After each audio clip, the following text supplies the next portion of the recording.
What's up, guys? This is Wolverine, Death Machine, Mr. GMSI himself, Brian Cage, and you're watching True Hill Heat. Who better? Nobody.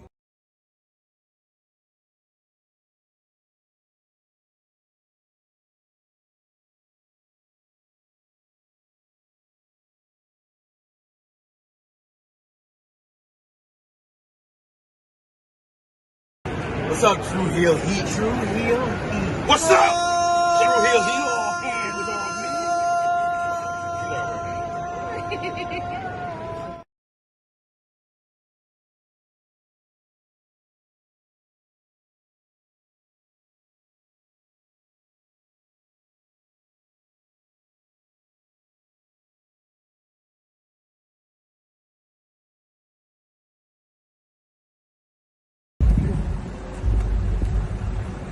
Yo, what up? You know what it is. It's your boy AJ Francis reporting to you live from New York City, the birthplace of hip-hop. And I'm telling you that I'm only tuned in with True Hill Heat Wrestling. Holla at me.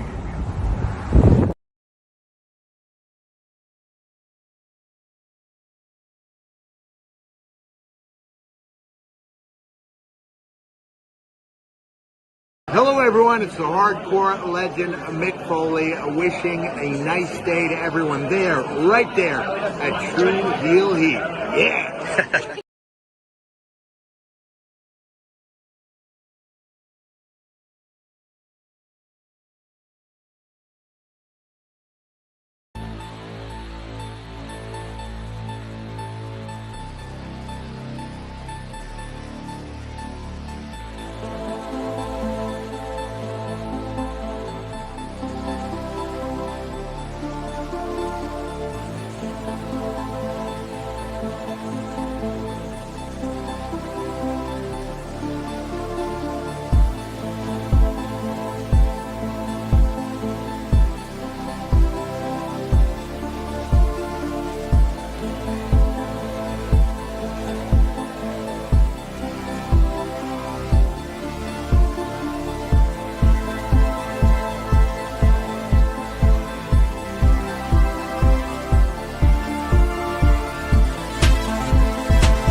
Hello, hello, hello. It is me, your True Hill Phenom SP3.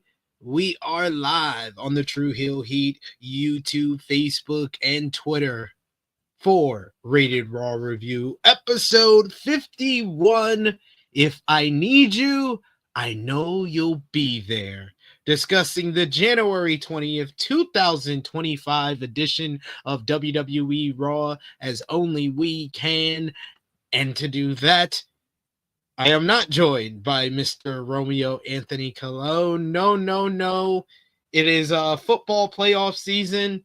You had the college football national championship yesterday. I was like, oh man, I was like, it's either the big football games or it's either the National Football Championship, which keeps Romeo away from us on Rated Raw Review. And this time it was the college national championship game. So I'm riding solo for now. I got to change my undertitle here, my headline. My headline was supposed to be this. Yeah, I changed it. There we go.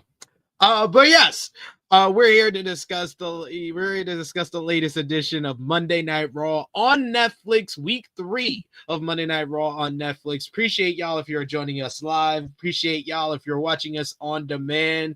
Y'all guys have been awesome the last couple of weeks. Ever since Raw went over to Netflix, y'all been showing your support, showing your love here on Rated R Review. We appreciate it so much. Y'all been very much giving us feedback in the comments as well as viewership. So we always appreciate the love here. We always appreciate y'all joining us live as well. So remember, show your appreciation back the simplest way possible. Drop the thumbs up on this video. You can also share this video with all your wrestling fans, friends, and family on all your favorite social media platforms. If you're new to the True Heel Heat YouTube channel, hit that subscribe button, hit the bell to stay notified for all the great content here. And of course, if you're hit with us live, sound off in the live chat. You know me. If I'm riding solo, I'm riding with y'all. Y'all are my co-host here. So whatever y'all say goes. I'll try to highlight as many of your comments as possible. But of course, if you're feeling generous, you want to give back to what we do here, you want to show your support to the True Heel Heat YouTube channel, you can send a super chat donation. Any dollar amount matters. It goes back to contributors that you see on screen with us here. And we always appreciate the support. So thank you so much. If you are going to show your support, we appreciate that. So I forgot to actually mark. We're doing another. We went so well with our last goal that we had in the chat here. So we're doing another one, and I have a special one where I'm gonna put here for us. If we do hit the goal, how we're gonna celebrate is I'm gonna do a breakdown of the other show that went down last night for us in the wrestling community. If you know, you know. If you have a Twitter account, you have an X account, and you follow anybody in wrestling, you know what went down. So you can see it in the goal section in the live chat. So we already got here. I Make Beats in the chat with us. He says, yo, what's good, people? We also got Safet who says, sup. We got I Make Beats also saying, hope you are well, SP. Thank you so much, I Make Beats. Always appreciate that. Always appreciate y'all joining us live. But it was a pretty good episode of Monday Night Raw last night. I think that we're the week one, week one, weakest show. It was not good at all. I graded it on an infomercial for professional wrestling, and I gave it a 6.5. I don't think anyone gave it no one gave it above a 7, but I was disgusted with my colleagues on this show 2 weeks ago who gave it a 7.5. Then last week we had better content on the show. This week I think we had better pacing. So I think that the show was missing a spark or storyline, but we'll get more into that because no, I am not riding solo. Y'all guys are always the co-hosts here on the True Heel Heat YouTube channel, but no, I'm not riding solo. Ever since Raw's come to Netflix, it seems like we have found a new co-host here, and he's going to be my co-host today because Romeo has football to watch. We appreciate him for joining us and saving the day here. Coming in the clutch, it's Top Guy JJ. How are you doing, good sir? Yeah, I'm just pulling back the curtain a little bit. What's going on, brother? What football? What football? The college national championship. That shit was last night, brother. Yeah, he was watching that, so he didn't watch Raw. Raw ran past the. I don't know what is this. He said he got a lot going on. He didn't give me any details, so I just assumed. He can't expect me. He ain't want to come on here after fucking that comment that he put on the watch along, talking about entertained by the worst shit we seen in our lives, knowing that I was gonna flame his ass today because of that shit.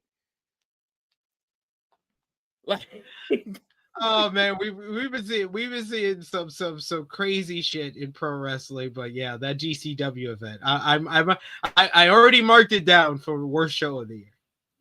Oh, yeah, nothing is gonna be worse than that. Nothing your eyeballs is gonna catch is gonna be worse than that shit. And the fact that it was fun to watch, though. It was the type of bad that's fun to watch and funny to watch. Being with other you guys was fun. But being with you guys was fun. If I happened to be watching that shit alone, I would have had fucking been put in a wrestling coma for like a month. Just saying. That shit, my God, without y'all, no. Without this universe, no. I would have hated pro wrestling. I wouldn't blame you either. I wouldn't blame you either.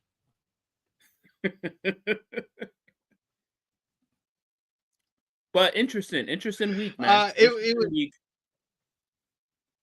Yeah. Between GCW and TNA on, what was that, Sunday? And then last night we had Monday Night Raw. We're gonna break down that show.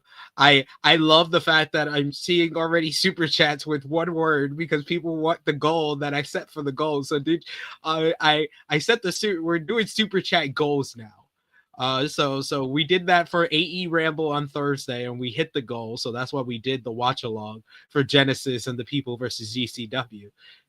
We didn't hit the goal on True Hill Heat this week, but it seems like we might hit the goal here on Rated Raw Review because I put the goal as if we do hit the goal, I'm going to do a breakdown of what went down last night on Twitter/X between Sean Ross Sapp and Air Gold, because that was, oh my God, it was an all-timer Spaces where Air Gold got cooked by Sean Ross Sapp and Ibu from Wrestle Paris. So I see the people enjoy that as a super chat goal.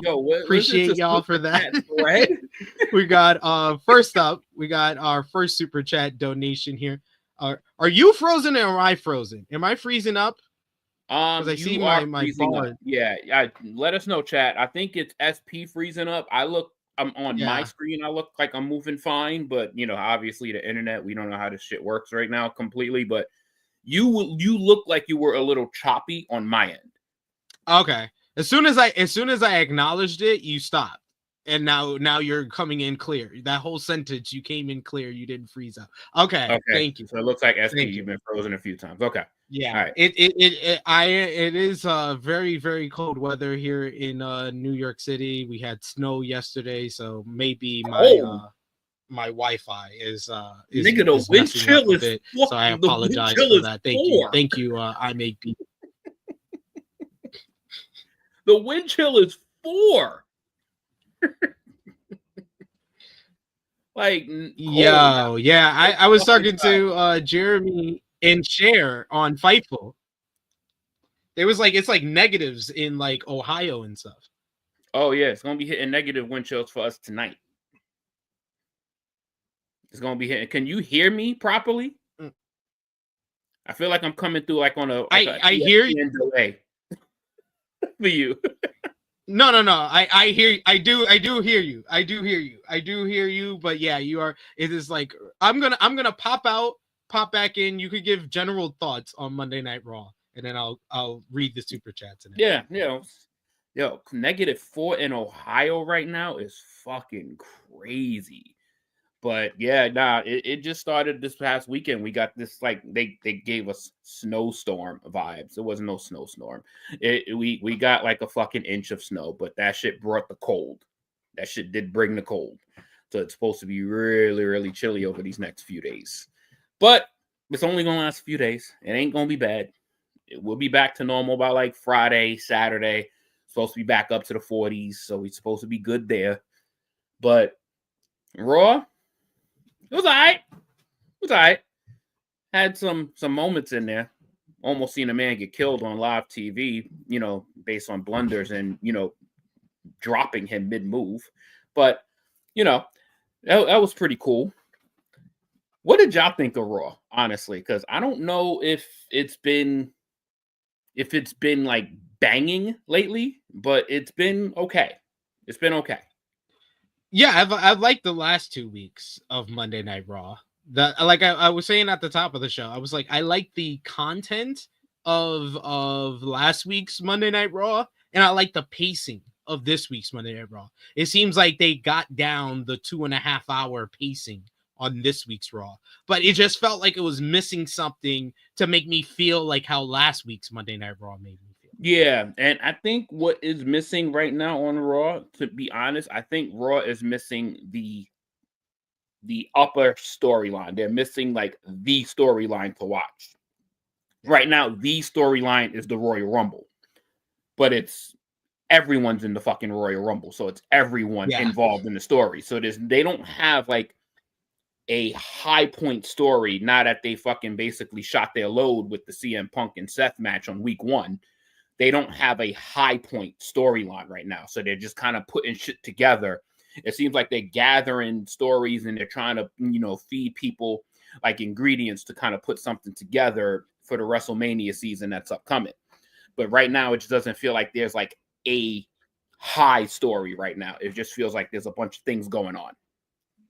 That's a good point. That's a good point. That's probably the key. And it's also the bigger issue is that Gunther, I've been saying it for months, so I feel vindicated, but I feel bad because you know more than anyone, Top Guy JJ, because anyone I do these shows with, you've probably known me the longest, and you were there with me in progress, sweating in a gym in Queens when I first became a fan of Gunther, when he slapped the sweat off of Matt Riddle for 20 minutes.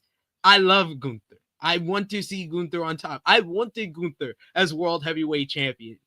But this reign, man, like, it just something feels off. He felt off on this show. Yeah, and when your world champion feels so weak, and you got all these other big stars, you got your Punks, you got your Stephs, you got your Drews, the fact that he's not mixing it up with any of them. You got Sami, he's on the rise. He seems like he's going back after the world title. He was a focus on this show. Like, everyone else feels so much bigger than him. Yeah, and it feels like very same-ish with him. Like, when it comes to the championship run, like, what he says legitimately is copy paste to each of his opponents, because I won't even call them rivals. They're opponents, because there's been no rivals. He's had no rival since he's been champion. They've all been opponents, and he's learning very quickly. It seems like it's a lot harder when you're at the top than when you're on the grind to get to the top, because now he's at the top. You got to deliver, and you got to be more than what you're kind of giving right now, because it's very same-ish, like the back and forth little cheap jabs. Like, the best confrontation he's had so far since champion has been with Damian Priest, and that kind of went back and forth, and that started to get a little personal, but it clipped real quick, like it's over. And now he had the thing with Sami Zayn, where Sami Zayn had beat him for the Intercontinental Championship at WrestleMania, and they won and done. Like, it's and now we're on to Jey Uso, so they're not giving him anything of substance that's just like letting people kind of like soak in a rivalry right now, because I don't think he has a rivalry right now, and I think that's hurting him.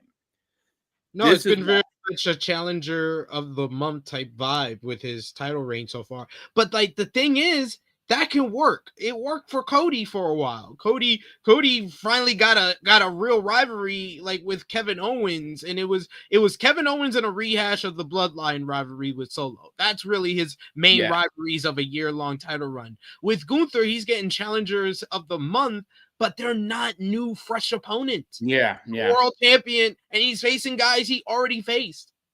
Yeah, and also I was gonna, it's crazy. I was kind of stopping because I knew I was gonna get to like a Cody comparison. Cody's run for the first 6 months, people were like not very happy with it because there was an element missing. There was an element of heat missing in his rivalries because then he was going through that cycle of opponents. They were just opponents. Like the closest thing that seemed to get a little bit of steam was him when he was going back and forth with AJ Styles for like 2 months. And then it just fell to the wayside. Like the Solo Sikoa shit, like you said, went back to the bloodline again. But Solo Sikoa, he was still little brother. Like he was still like little mini Roman. Yeah. Like so, And the AJ only world, got the second match because the first match was so great. Yeah, but it wasn't even supposed to be a like 2-month record. Yeah, how many opponents of Cody has gotten multiple WWE championship matches? Yeah. Just AJ, Solo, and KO.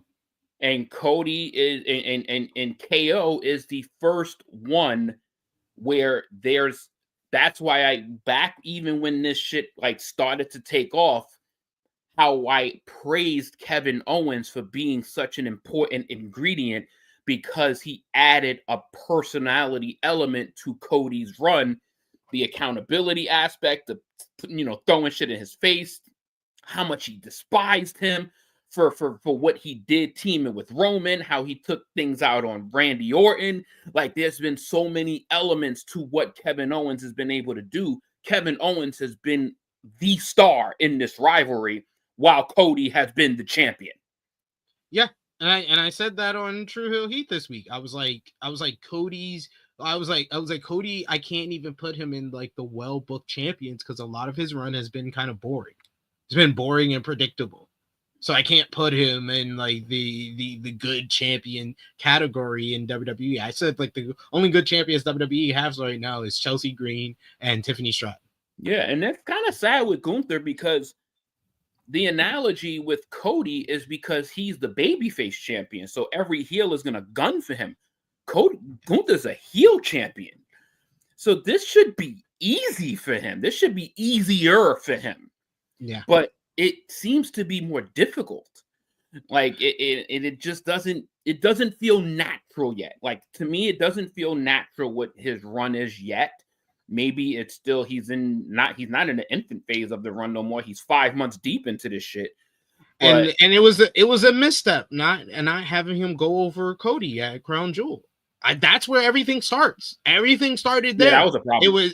That was an issue. Cody did not need that win. Gunther needed that win. The World Heavyweight Championship needed that win. Yeah, and Cody didn't need he didn't need to lose clean. He could have lost the shenanigans, but he should have lost that match because that was a true one-off. Like that was not going to hurt Cody in any way. But what they do, they just gave him something that he's never going to talk about. Yeah, and I bet you if Gunther it's been a slow breakdown though. Like they had that loss. And then they slowly teared away at the ring general character in the build up to Survivor Series with Damian Priest. Then he got stuck in the Judgment Day vortex coming out of Survivor Series, heading into Saturday night's main event. And then he's barely been on the show for a while. And then he came back last week and he's against Jey Uso. And it feels like a mid-card title of rivalry because they literally feuded over the mid-card title a year ago. Yeah. And it's just copy paste. It's another copy paste situation. And like you said with the Crown Jewel thing, like if Gunther would have beat Cody, Gunther would have probably been wearing the ring. He would have been saying it weekly, every time he's appeared, of how big of a champion he is and how his title's the only one that matters. No, that's a lie because you lost to the only champion that matters. Yep. And so it just lacks substance now with what he's saying because of that loss that he took. But it's also because there's been nothing that's been really. He is basically, we got to get through it and then the bell is going to ring and then you're going to get something good. But there's usually a long period of time before that bell rings. So now we just got to soak in all this bullshit. So it just hasn't been. He needs a rivalry that's going to take him. Like, honestly, I know he's a heel, but Gunther needs a Drew McIntyre right now. Like, Gunther needs it. Like, Gunther needs somebody to carry this rivalry into like an intense level to make him feel like he is really like trying to hold on. Because right now, part of these rivalries is Gunther's fault to me, honestly, because Gunther hasn't been taking any of these fucking people seriously. And it's all of a sudden when it's like maybe the go home event or the week prior to it, he wants to turn something on. And it's like, nah, bro, like you're dragging it down by laughing off all of these people, by laughing off Sami Zayn, by laughing off Damian Priest, by laughing off Jey Uso. And then all of a sudden, but I'm sorry, I don't blame him. But he didn't even laugh off Damian Priest. He took Damian Priest serious, even though he beat him. He literally in joking fashion called him street trash. Like, well, that was the first time. The first time around. He used it again. Yeah. But he used it again. But Priest chumped him out that entire build up to that matchup. Yeah, and I just think that if he took these interactions a bit more seriously, I think it would come off a little bit better. That's just my opinion. I just don't think that I don't blame him not to take Jey Uso seriously. Well, then it's not going to come off good on television. That's what it's not going to be good. It's not going to be a good television product. Well, he proved your point last night, so I can't argue with that one. It's just what I'm seeing, and he's gonna win Saturday, which is gonna make it meaningless again. So he's kind of like bringing people down during his championship run compared to kind of making them more profound and a little bit more like elevated. Like, he's not helping any of his challengers. That's kind of what I'm saying. I don't think he's helping anybody, which that was the opposite of him last year. Anybody he fucking got into contact with was elevated. This ain't it with his championship run. I'm sorry. Sure. We do have a couple of super chat donations here. We got Chilling with Chase, who says, hoping this super chat helps Pete Dunne and Chad Gable get pushes. So, before I go through all the super chats here, I don't know if you are aware of everything that went down on Twitter/Spaces last night, Top Guy JJ. Nah, I'm not. I'm not.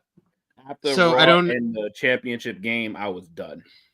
So I know you know who Sean Ross Sapp is. Do you know the Twitter account that is known as Air Gold? No. Okay, so Air Gold, he started off as like a fan account. He was a big AEW fan. As of late, he's been a lot more negative about AEW. So he's been kind of making these rage baiting and engagement farming tweets, like critiquing over like the smallest minute things and not really researching them and getting the facts right. And then he has to be corrected about them. And then lately, like the last week, he's been starting these posts where it would look to like a not a very well-informed wrestling fan. These are like he's breaking news. He says, rumor has it. And the first one was, rumor has it Swerve and Bobby Lashley had creative differences. That's why they're not feuding with each other anymore. I've seen these tweets. I just never put a name to them. Yeah, that's Air Gold. This person I've seen is like this big antagonist against AEW for like no reason. It's been the last like month or 2 months. Yeah. He's been going ham with it, and I was like one of the first like people from, I guess you could call wrestling media, if you consider me that commented under this, and I was just like, rumor has it ? What are you, a cast member from Umbrella Academy or Pretty Little Liars? Like, what the fuck is this? Umbrella Academy. and like I just let it pass. He put out another one. He was like, rumor has it Hangman Adam Page was very frustrated when he was left out of the main event of All In. And I guess that was the one that caught Sean Ross Sapp's attention, and he basically said, like, he basically contacted him in private, and he got upset at him. They started going back and forth. So in the middle of Raw yesterday, Air Gold starts a Twitter Spaces entitled Air Gold versus SRS. I tapped in on this in the middle of Raw. I just wanted to see. I was like, oh, are they actually going at it? And no, they weren't going at it at first. It was just Air Gold and a couple of his followers basically just whinging about how they think Sean Ross Sapp is a grifter. Then he also revealed that he heard the rumor on Ibu of Wrestle Purist. He has a Discord, a paywall Discord, that him and his friends watch wrestling and they talk shit. They talk about what they heard, like, because they talk to certain wrestlers and stuff, and they talk about what they heard. So someone in like an offhanded conversation out of context, Air Gold posted the clip of Evo saying, oh yeah, it was the reason why Swerve and Bobby Lashley are not feuding anymore is, sometimes there's like creative differences. He's like, it's nothing like, oh, Bobby Lashley doesn't want to put him over or anything like that. He's like, it's basically, he was like, some people just viewed wrestling differently and it didn't need anything more than what they already did, so they just moved on. And he was like, that's fine. But like, literally, what I said more than what that tweet did. That tweet basically was trying to steer shit up and made people feel like, oh, Bobby Lashley, he's Hulk Hogan. He doesn't want to put anybody over and shit like that.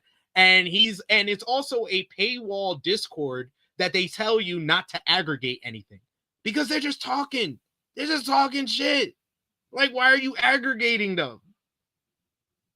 So that's like me. That's like me literally creating a Patreon on YouTube and act like I'm talking pure facts with no sources, but these are facts. like why yo, I'm telling you, people are trying to do anything for that clout. People trying to do anything to get that any form of clickbait people are trying to use to get people to press the link, to press it and to engage. The desperation is fucking real. Like, the desperation is real because my man, he's probably been tweeting about fucking wrestling for years, and he's probably made like a whopping $40 in like 5-6 years. Hey, he's got the blue check. He got, actually, O'Shea Jackson Jr. knows him. Nigga, you could buy a blue check. That's you can buy a blue check. That's also true. But no, the reason that I explain all of that is to explain this comment is that finally, like, after Raw ended and after the Fightful Raw review, because Ebu and SRS host that, they came on the Twitter Spaces. And during like this whole big back and forth between them, which now I'm going to have to do a breakdown. That'll probably be for the members, because I see it's mostly the members that sent the super chats here. So it'll be for the members, because I don't want to put any more attention to that, but it'll just be for the members since I put it out there. He says, he basically, when they were antagonizing, they were going back and forth, SRS, Ebu, and Air was like, you guys want to know why I did those tweets? You want to know why I've been tweeting like this? I'll tell you the truth. I'll tell you why. I'm really just trying to help. I really want Hangman Adam Page and Swerve Strickland to get pushes in the company that I like. Yeah, he said that dead ass. He said that exactly. Swerve Strickland was the world champion. These niggas just had the feud of the year.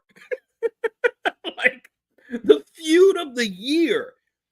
Nigga, 2024 was 3 weeks ago. Yeah, Chase, I know the effect still works because Chase was great timing with that first super chat here, but it would basically the super chat should have said this super chat to help Seth Rollins and CM Punk get pushes. That's basically what he said. Hangman on a page and Swerve Strickland. Yo, I don't know what universe this man is from, but I want whatever he's having because that shit must be some good shit, bro. That must be some good shit to not notice that Hangman has literally been pushed the moment he came back. And Swerve Strickland has basically been on top of the AEW mountain all of 2024. Like, I guess none of this shit occurred. I guess none of this shit happened. They're literally the top guys. I guess Swerve Strickland and Hangman Adam Page should have been gunning for the TNT Championship all of 2024, and that would have been pushes for them.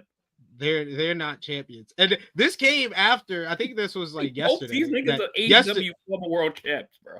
Yesterday, he basically. I don't know if he watches the channel, but people know from our podcast that we did on Saturday. We did the flagship podcast. We did a whole breakdown of why WWE and AEW champions suck right now.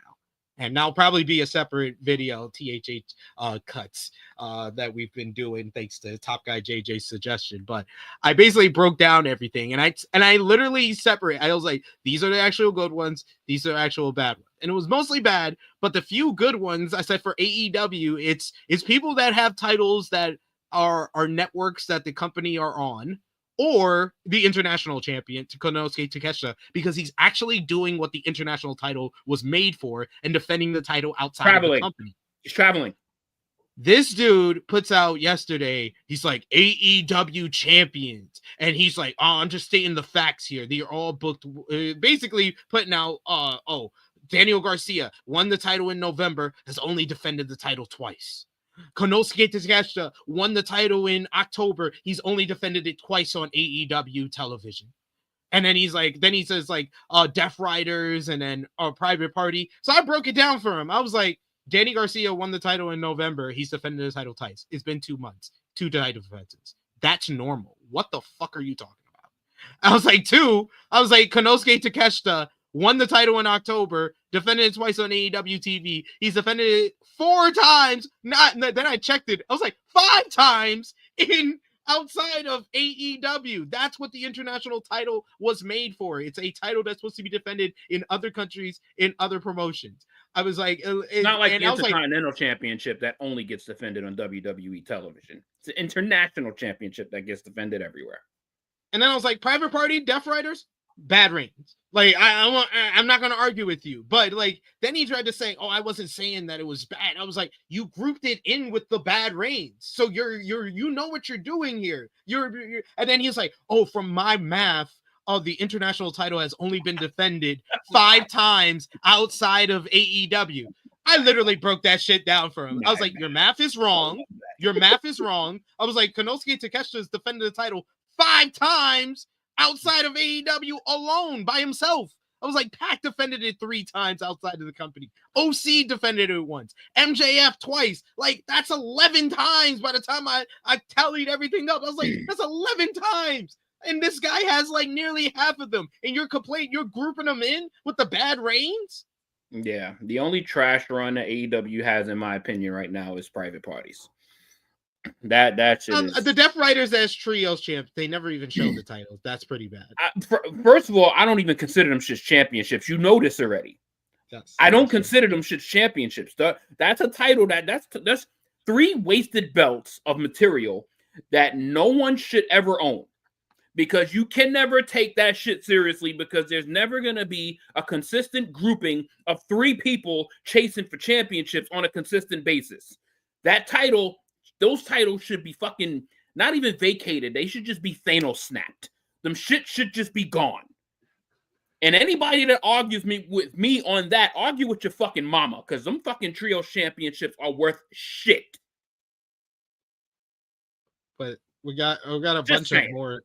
Yeah, I mean, I can't argue.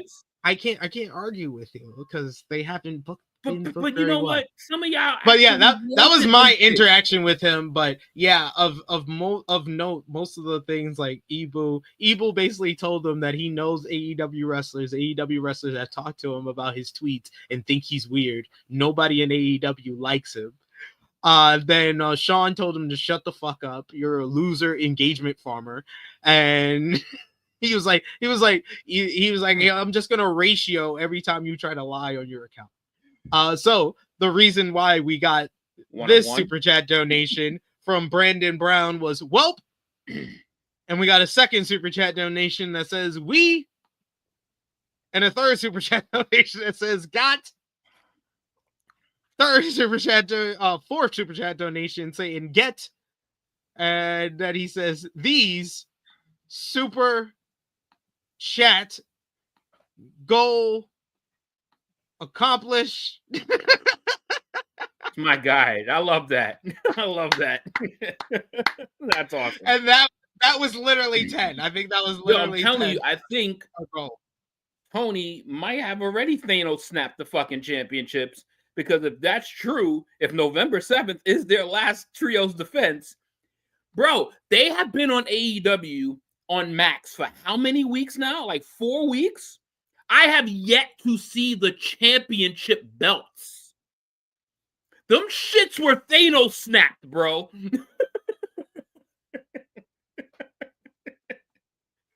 Yo, they literally have not shown that. Like. They had that whole title, the whole trios matchup on the first episode. Did they even come out with the trios titles? No, because they're following Moxley's style of no one deserves to see the titles. But at least Mox comes out with an empty briefcase, making people think that the title is in there. But these motherfuckers don't even have like fucking drawstring bags or anything to hold them in. Like, they literally come out empty-handed every week. Bro, I'm not gonna lie, I actually forgot that they were the trio champions, and that's fucking pathetic. That says a lot. That does says a lot. We got Josh in the chat who says, good old Air Gold getting owned by SP3 and SRS on the same day. This is the second time, though. I'm sick of this. I keep cooking these people, but I'm not a blue check. I don't have a blue check next to my name, and I don't get the credit for it, or they get exposed afterwards. Louis Dangor was first, and now Air Gold? At least Air Gold's not a creep, so I'll give him that. Just buy the check. Huh? No, I'm not going to buy the check. I refuse to buy the check. I refuse to buy the check. I write and do podcasts for way too many places. They should just give me a check. Do you have to hit like a certain amount of followers or some shit to like receive it? I think so. That's usually like there's a criteria behind it, and I guess that you got to hit that criteria. So I but I guess this whoever the fuck this Air Gold person, his whatever he's doing is working, because he's got the attention of SRS and SP3. So whatever he's cooking, he's trying. He engagement farmed us. We got another super chat donation from LeVay Carter. Thank you so much, LeVay. Appreciate the support. He says, what's up, bros? Appreciate you joining us in the chat today. And then finally, we got our good brother Chilling with Chase, who says, Brandon with the pass, Chase with the shot, bang, goal hit. Yeah. Bang. What, like that. Mike Brain. Got to do the Mike Brain. But yes, you guys have come at the perfect time. If you're joining us live now, remember, if you haven't already, drop the thumbs up, show your support to us in the live chat. Say hello. I see Joe is new in the chat. We got our good brother, Big Man Dogs, who says, funniest was when Ergol explained why he did it, like he's Rikishi. You probably joined us late, but I literally, we got our first super chat donation that was like, I want pushes for Chad Gable and Pete Dunne. Yeah, he literally was like, I did it because I want Swerve Strickland and Hangman Adam Page to get pushes in the company I like. Like, it was like he was on oath. He was under oath when he said it. So funny. Is it true what Josh said? Is that really true? What? Yeah, it's $8. I think it's $8.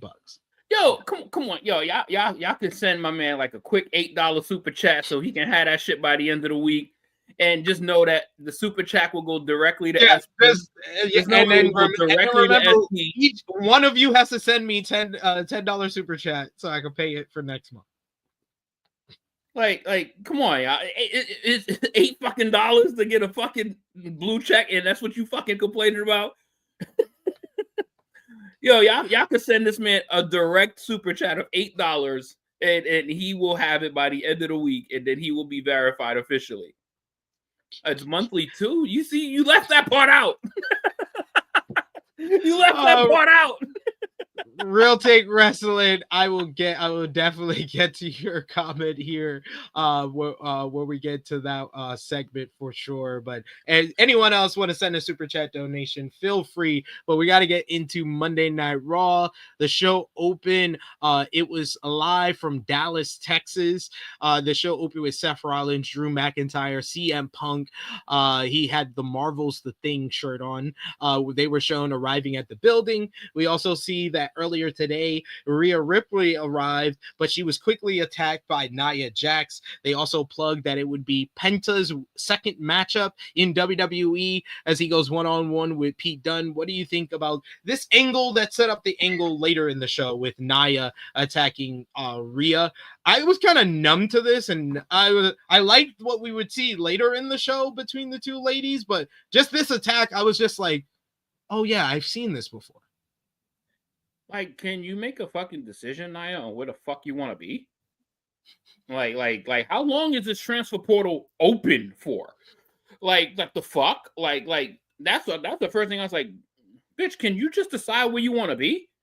You probably not gonna be liked on either show, so just pick somewhere where you think you might be liked less. Or you could just get more eyeballs to see you, which would be on Netflix. So you might as well just stay your ass on Raw. Because people ain't gonna be caring much about a you and Tiffy time rivalry. So, you know, it just make a fucking choice already. You're gonna lose on both sides either way. So just fucking make a choice already. Tired of seeing her on Fridays and Mondays. Michael Cole said Dallas was hosting Raw for the 27th time. Wade Barrett is filling in for Pat McAfee, who is at the College Football National Championship. That's the only reason why I knew what Romeo was probably up to. But Jey Uso came out to open the show. Of course, a huge ovation for Jay coming out. Michael Cole is dancing like a complete fool. Instead of heading to the announce table with Barrett, he awaited Jay to slap hands with him. But before Jay can really get into things and talk about Saturday night's main event, out comes the world heavyweight champion Gunther. Gunther says that Jay he says he calls Jay a funny little man for thinking that he would win the World Heavyweight Championship. Gunther was looking forward to facing him until today, until he saw Jay acting like their conversation hadn't happened last week, acting like a complete dork and a company mascot. At this point, Gunther may as well be facing Jimmy Uso. Jay warned him not to talk about his brother, and Gunther asked, or what? Because Jay never followed up on his words. Jay claimed he bet on himself, but he wouldn't be doing that if Roman Reigns, Sami Zayn, or Cody Rhodes came calling for help.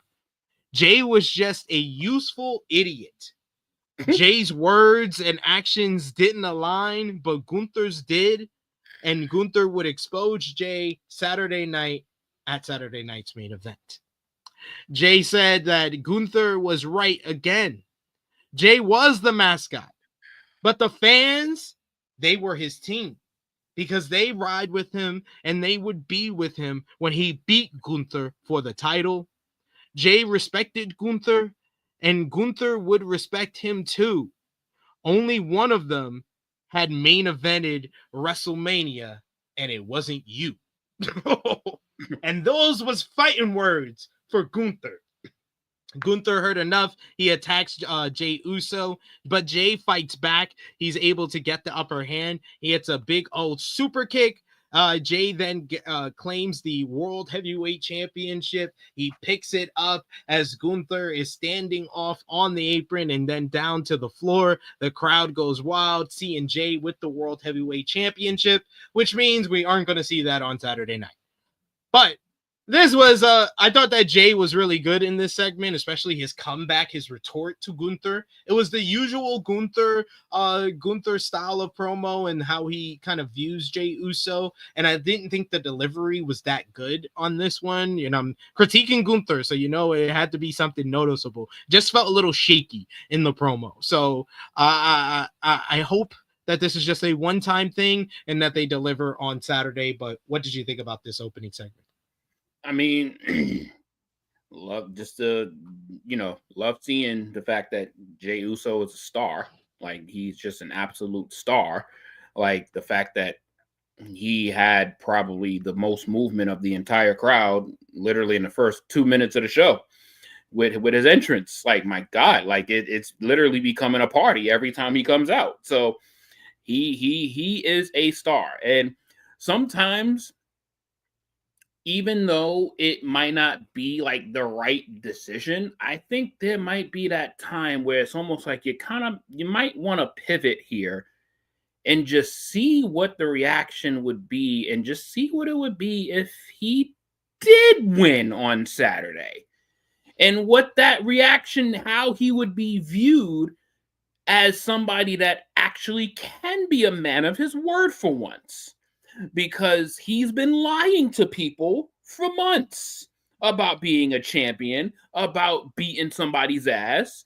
And it worked once. It worked once with Braun Breaker that lasted a month and a half. Like, yeah. Like a month and a week. It was 5 weeks. I gave him too much credit, I guess. My bad. I don't want it to get to a point. Well, wasn't it it was 42 days, but whatever, we digress. But it gets to the point, like, he's going to start these promos and saying these things, and it's going to come out like hot air. Like, I don't want it to get to where it's going to start coming out like, all right, yeah, we've been here, saw this, been here, saw this, been here, saw this, and you're saying the same shit, and you're not going to be believable, and you're going to be laughed at because you keep coming up short in these championship matches. This is what, his 4th or 5th opportunity at a major world title, and he's come up empty-handed every single time. So I don't think he's gonna win, but I think he should win. Like, I think because you got 3 months to see if he's worth it to go into Mania with. Like, you got 3 months to see if he's worth it. Even a month, you could do Royal Rumble and then get through like the build to Elimination Chamber or something and see if he's even worth it. Because we just dogged on Gunther for like fucking 15 minutes in the open of the show, and I don't think anybody's gonna be really excited for a Gunther main event championship match based on what his lack of personal beefs are in the company right now. Like, there isn't really any substance there. At least I think Jay has some people that he can rival with that can make some substance out of it. And what WrestleMania match does Jay have? I'm not. He has I'm not saying he has a major meaning. Like, fuck, you could even have Drew snatch that shit from him. Yeah. There's a few options that I think would be upgrades for the World Heavyweight Championship. Jey Uso is not one of them. Jey Uso is a parallel move. You're not going high. You're not going up. No. And that's the problem with this World Heavyweight Championship right now, is that I don't think he's elevated it to a point where a big match with Gunther and a big program with Gunther is going to really rub off well, and it's definitely not even gonna main event any night of Mania. No, that's it would be middle of the show. So it's almost like I'm not saying that it's concrete, but what I'm saying is that at least you now can potentially look at other options, because I just don't think that Gunther is gonna hold enough weight to make a WrestleMania like main event match really important. I'm not sure Jay could. But I'm not sure Gunther could either, and that's not a good thing for somebody that's been champion for 5.5 months. So you want to hear my booking? You want to hear my booking that I came up with? All right. So Royal Rumble, it comes down to Roman and Punk, and you have Punk eliminate Seth, and Seth pulls a Sid from 1992 Royal Rumble, and he holds on to Punk's hand, and Roman eliminates Punk because of Seth. So Drew can use that against Seth. Like, you're the reason why Roman won the Royal Rumble. You helped him. You helped him get back to the top, get back to the main event of WrestleMania. Then at Elimination Chamber, they do like a triple threat of Seth, Punk, and Gunther. Punk wins the triple threat, becomes the World Heavyweight Champion. You do Punk and Roman for the world title at WrestleMania. Gunther can probably lose because of interference from Goldberg. You do Goldberg and Gunther at WrestleMania, give him a legend that still is going to stand out on the card. Yeah. And then you do Seth as a heel, turning heel before WrestleMania versus Sami. I mean, that would play out a lot better than what's playing out right now. I could fuck with it. Like, I could fuck with it. Like, I wouldn't be mad at that at all, honestly. If it kind of like went down like that. Like, obviously, they would probably try to do something a little bit more, like, I guess, creative on the costing of the Royal Rumble. I'm not sure people really want a Hogan callback at this point in time. Well, they gotta reshoot it. They gotta do a reshoot. They got a retcon. They can't show that anymore, so they're gonna show the new version. So yeah, facts. Facts. But yeah, I just don't know. I mean, I just feel like it's Gunther is in a tough spot right now because he's so good. He's so good, but I think he needs somebody that's gonna absolutely like push him to having a personality on the microphone that's gonna translate to the people that's watching. Because right now his in-ring work is fucking second to none. Like, his in-ring work, once that bell rings, it's on. Yeah. But there's a lot of weeks like he's not having as many matches anymore. So he's basically wrestling once a month almost, and in that once a month now, you got about 4 weeks of other shit to deal with. And it's like, I don't know how much of this I want. He has to be against the other top stars on Raw. He's been so devoid from your Punks, your Drews, your Seth for so long. It's been 5 months of your reign, and you haven't mixed it up or even had a promo exchange with any of these guys? Yeah, Seth. I mean, Seth would be a really good one. It's just obviously Seth is just caught up with so much other shit. So it's like I just don't think you could just pivot Seth out of all of that because he's got all these other personal problems going on right now. And I think Seth is a heel before Mania. Yeah, and then you got cats like CM Punk. Honestly, it's like CM Punk is not even like looking at Gunther right now.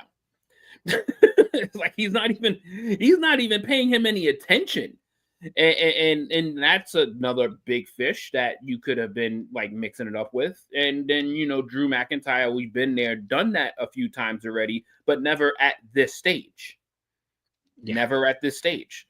I want more for Gunther. The promo exchange was mid at best. He did have a couple of little punchlines to Jay, Jimmy, whichever one you think he is. Apparently Gunther, but I didn't feel it. Like, I didn't feel the promo at all. Like, I didn't even Jay's rebuttals. Like, I just was like, this literally just feels like a defense on Saturday of a match that could be pretty good, but we kind of know that Gunther's going to win.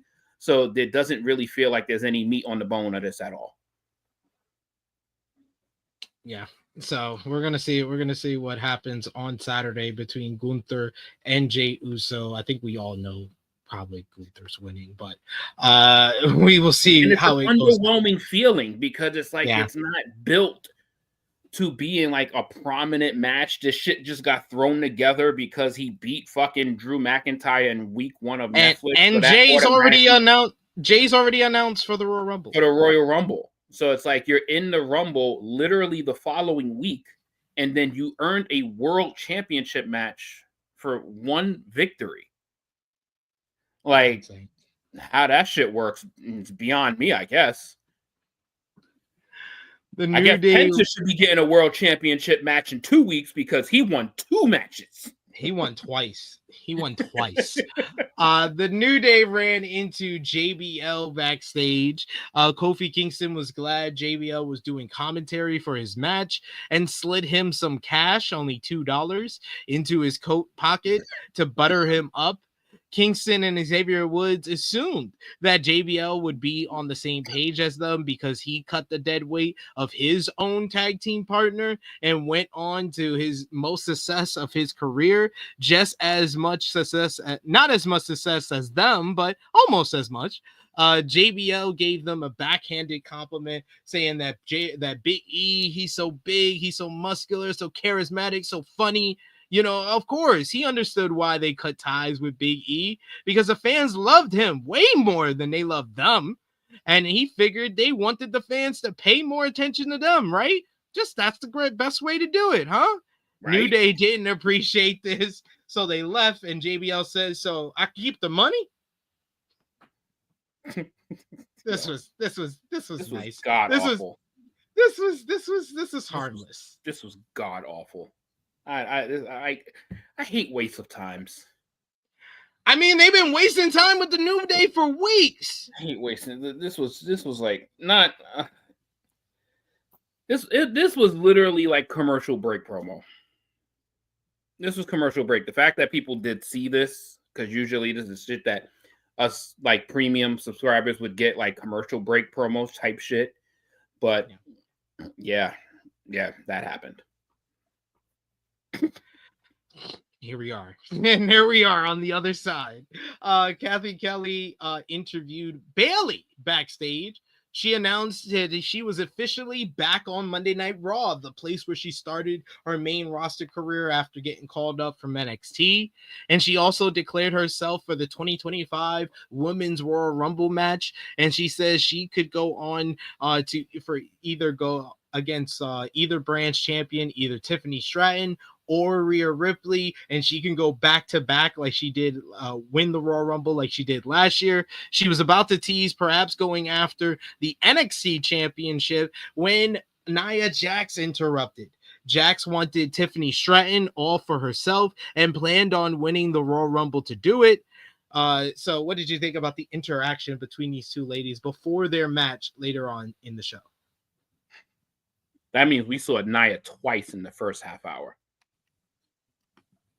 Like, how fucking crazy is that?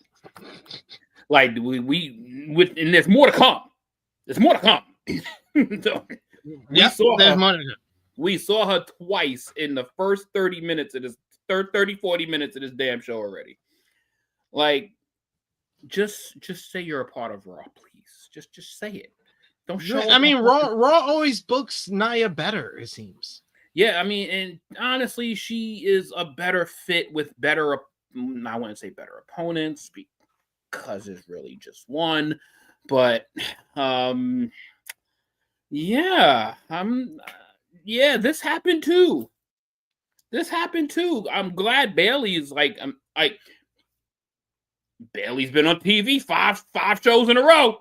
Ever since you said something. 5 shows in a row. Ever since you said something. She about to make it 6 tonight. Might make it 6 tonight.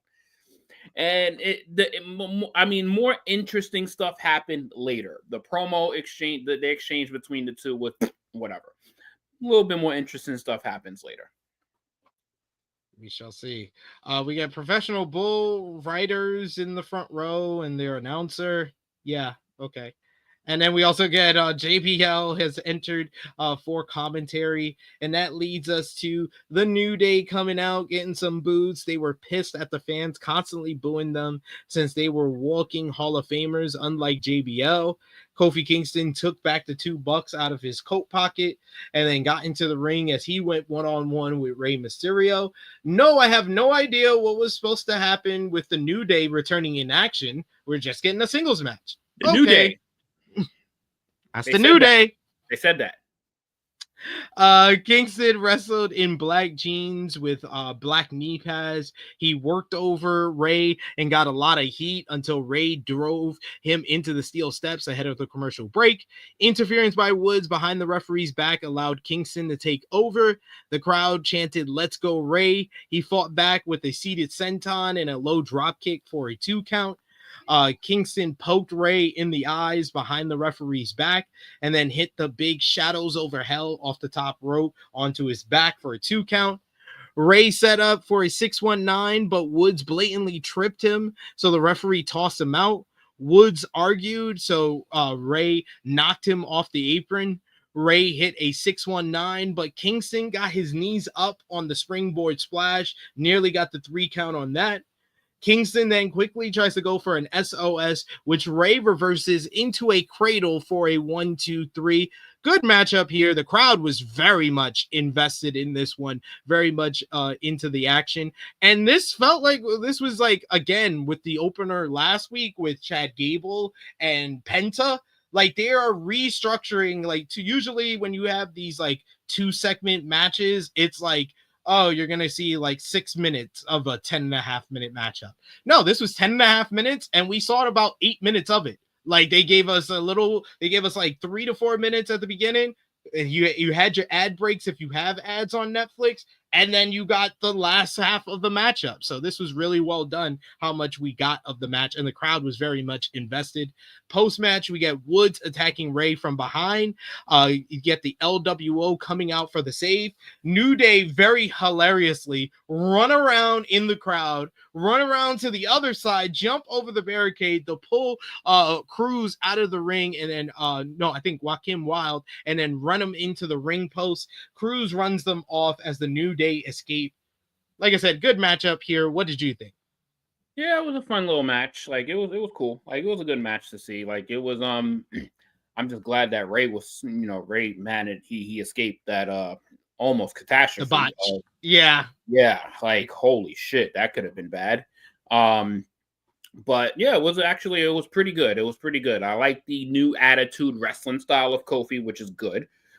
Because it adds a little bit more substance in his matches instead of just him doing his little pops and his little shits. Like, he has some anger in his in-ring work now, which is good. I'm not gonna lie to you, I was expecting a New Day new theme song. Like, I was expecting it to be changed, especially Big E's intro should have been changed. I think they are still putting everything together. That's why they came out in just street clothes, basically. Yeah, and I mean, it was nice little look nice little change up for Kofi too, to not have all of the positivity gear on and all of that. Yeah, had on some shattered backboards. He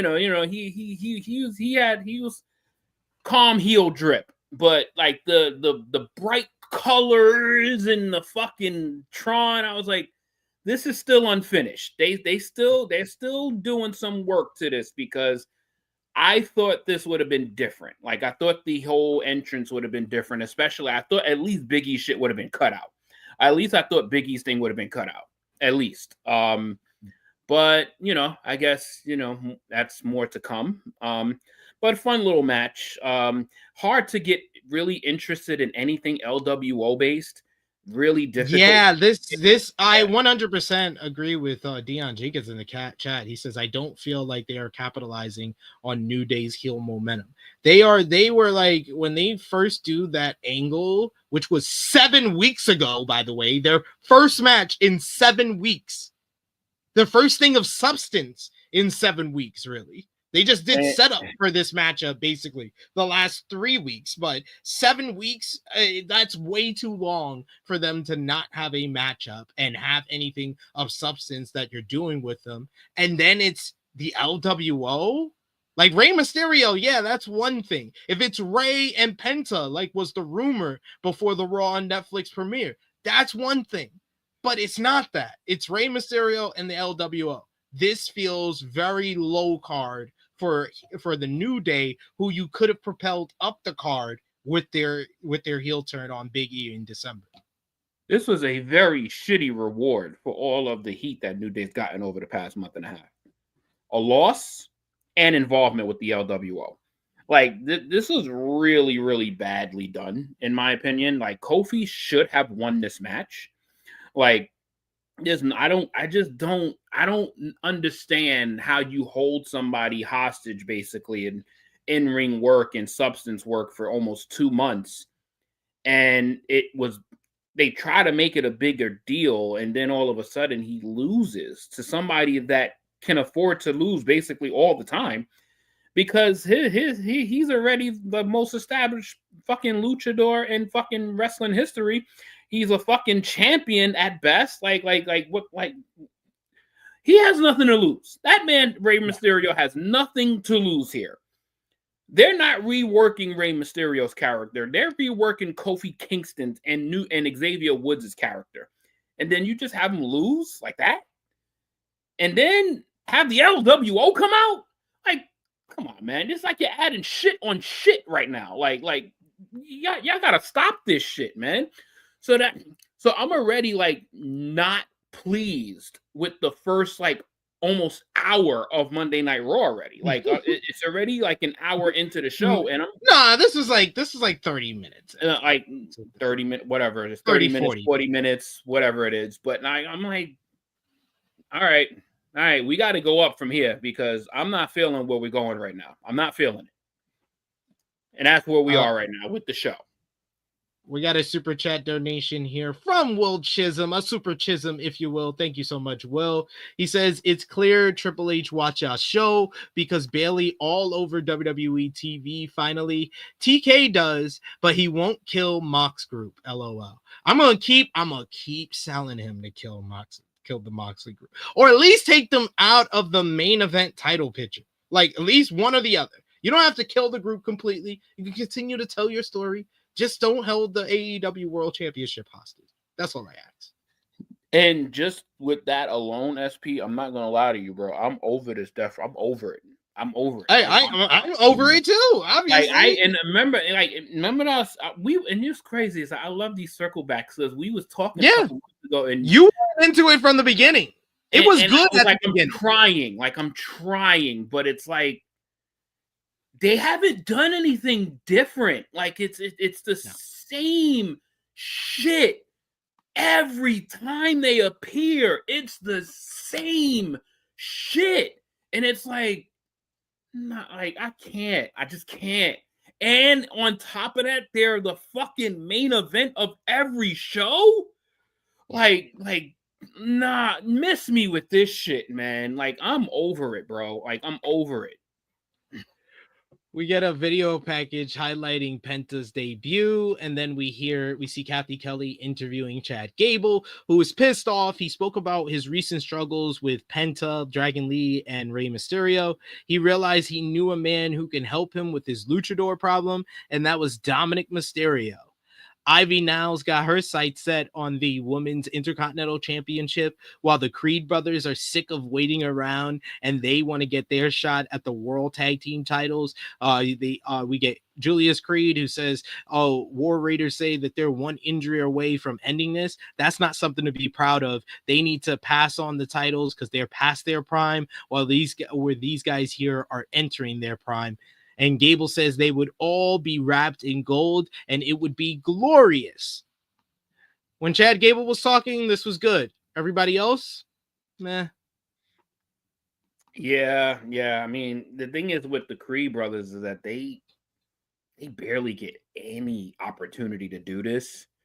So until it's like consistent, like where they get to actually do this, which is going to be rough for your ears and rough for your viewing, it's going to take a while. It's going to take a while because they have absolutely no connection to the audience. They have no connection whatsoever. And it is clear as day. It is clear as day, but it's like every new team or group or faction, eventually that kind of like that uncomfort has to be broken, and they got to get through it. Like they got to get through it for them to be any good. Like, so you might, if they have the chance to actually talk, there's going to be a rough few months for them because they've been with the WWE a couple years and they probably talk. Probably you can count them on your hand. So on the main roster, yeah, definitely. Right. So it's not gonna come off. It's not gonna come off good because honestly, they don't even know how they sound in front of live people because they've barely fucking done it. So I'm not gonna really fault them yet. But there's a lot of work to be done there. There's a lot of work to be done there. And at this point, they should just let Chad Gable be the mouthpiece. Let them be the action piece. Yeah. During the break, we get Jackie Redmond interviewed Karrion Kross and Scarlett. He's asked about the Wyatt Six. He dismissed them. He says, I'm the only guy who to beat Uncle Howdy. I derailed all their momentum. He's gone. I won. They lost. He had his eyes set next on Rollins, Punk, and Zayn.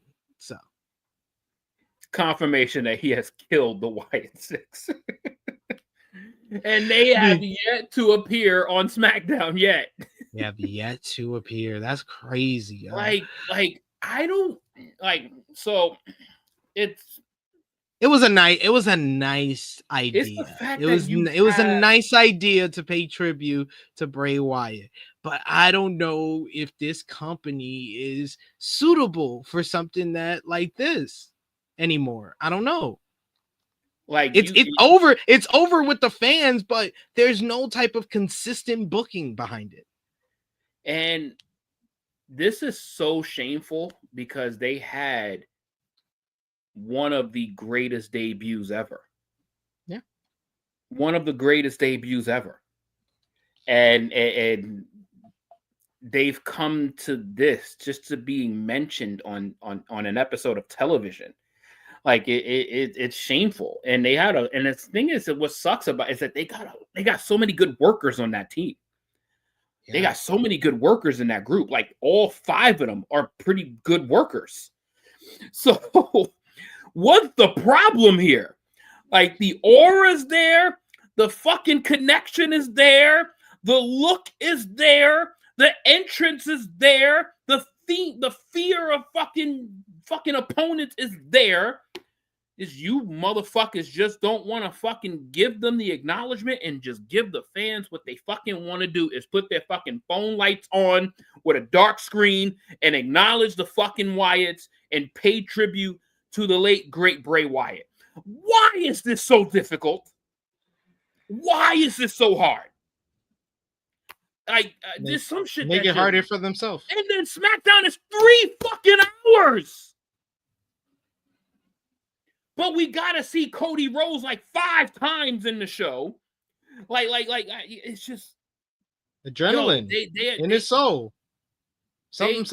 Cody Rhodes in like rant status to what the fuck they're doing or not doing with the Wyatts, because it is so stupid to have such an over group just sitting.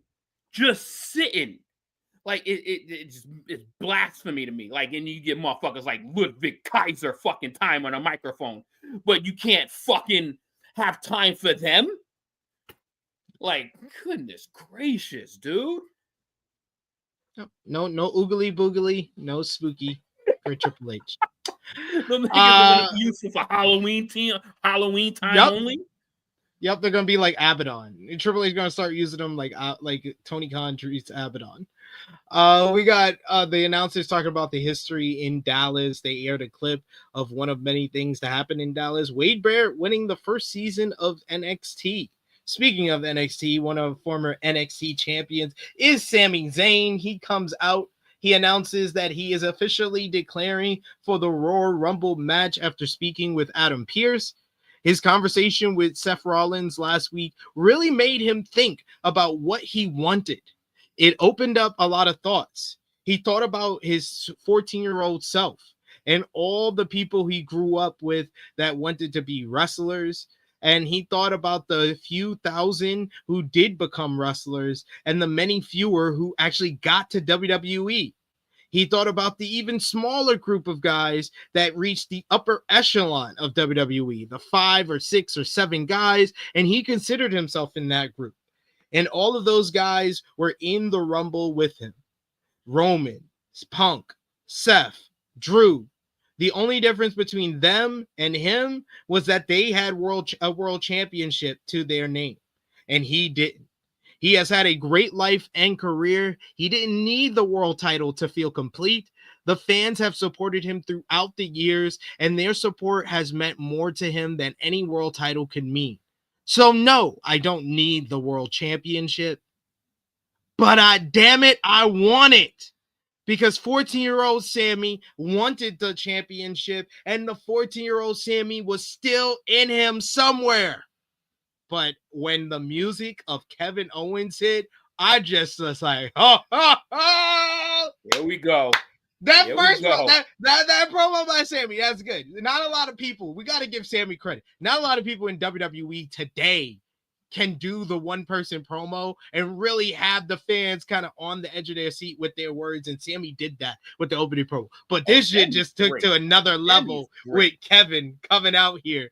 Kevin comes up, he pulls up in a Bret Hart zip-up jacket, holding the winged eagle championship. Sami said he knew it was just a matter of time before Kevin came. So stop that chalk line for real. So he says, how does he want to do this? Owens didn't know what he meant. Sami brought up his issues with Rhodes after he teamed with Roman Reigns, and Owens says he wasn't here for that. Owens admitted that he was upset with Sami when he teamed with Roman, but it wasn't the same as Cody. Sami and Roman had a lot of history, just like they did. Reigns did terrible things to Sami that he chose to overlook. But I could say the same thing about myself. I did terrible things to you, and Sami, you forgave me as well, just like you forgave Roman. Because Sami, you're a good person. Owens called Sami his best friend.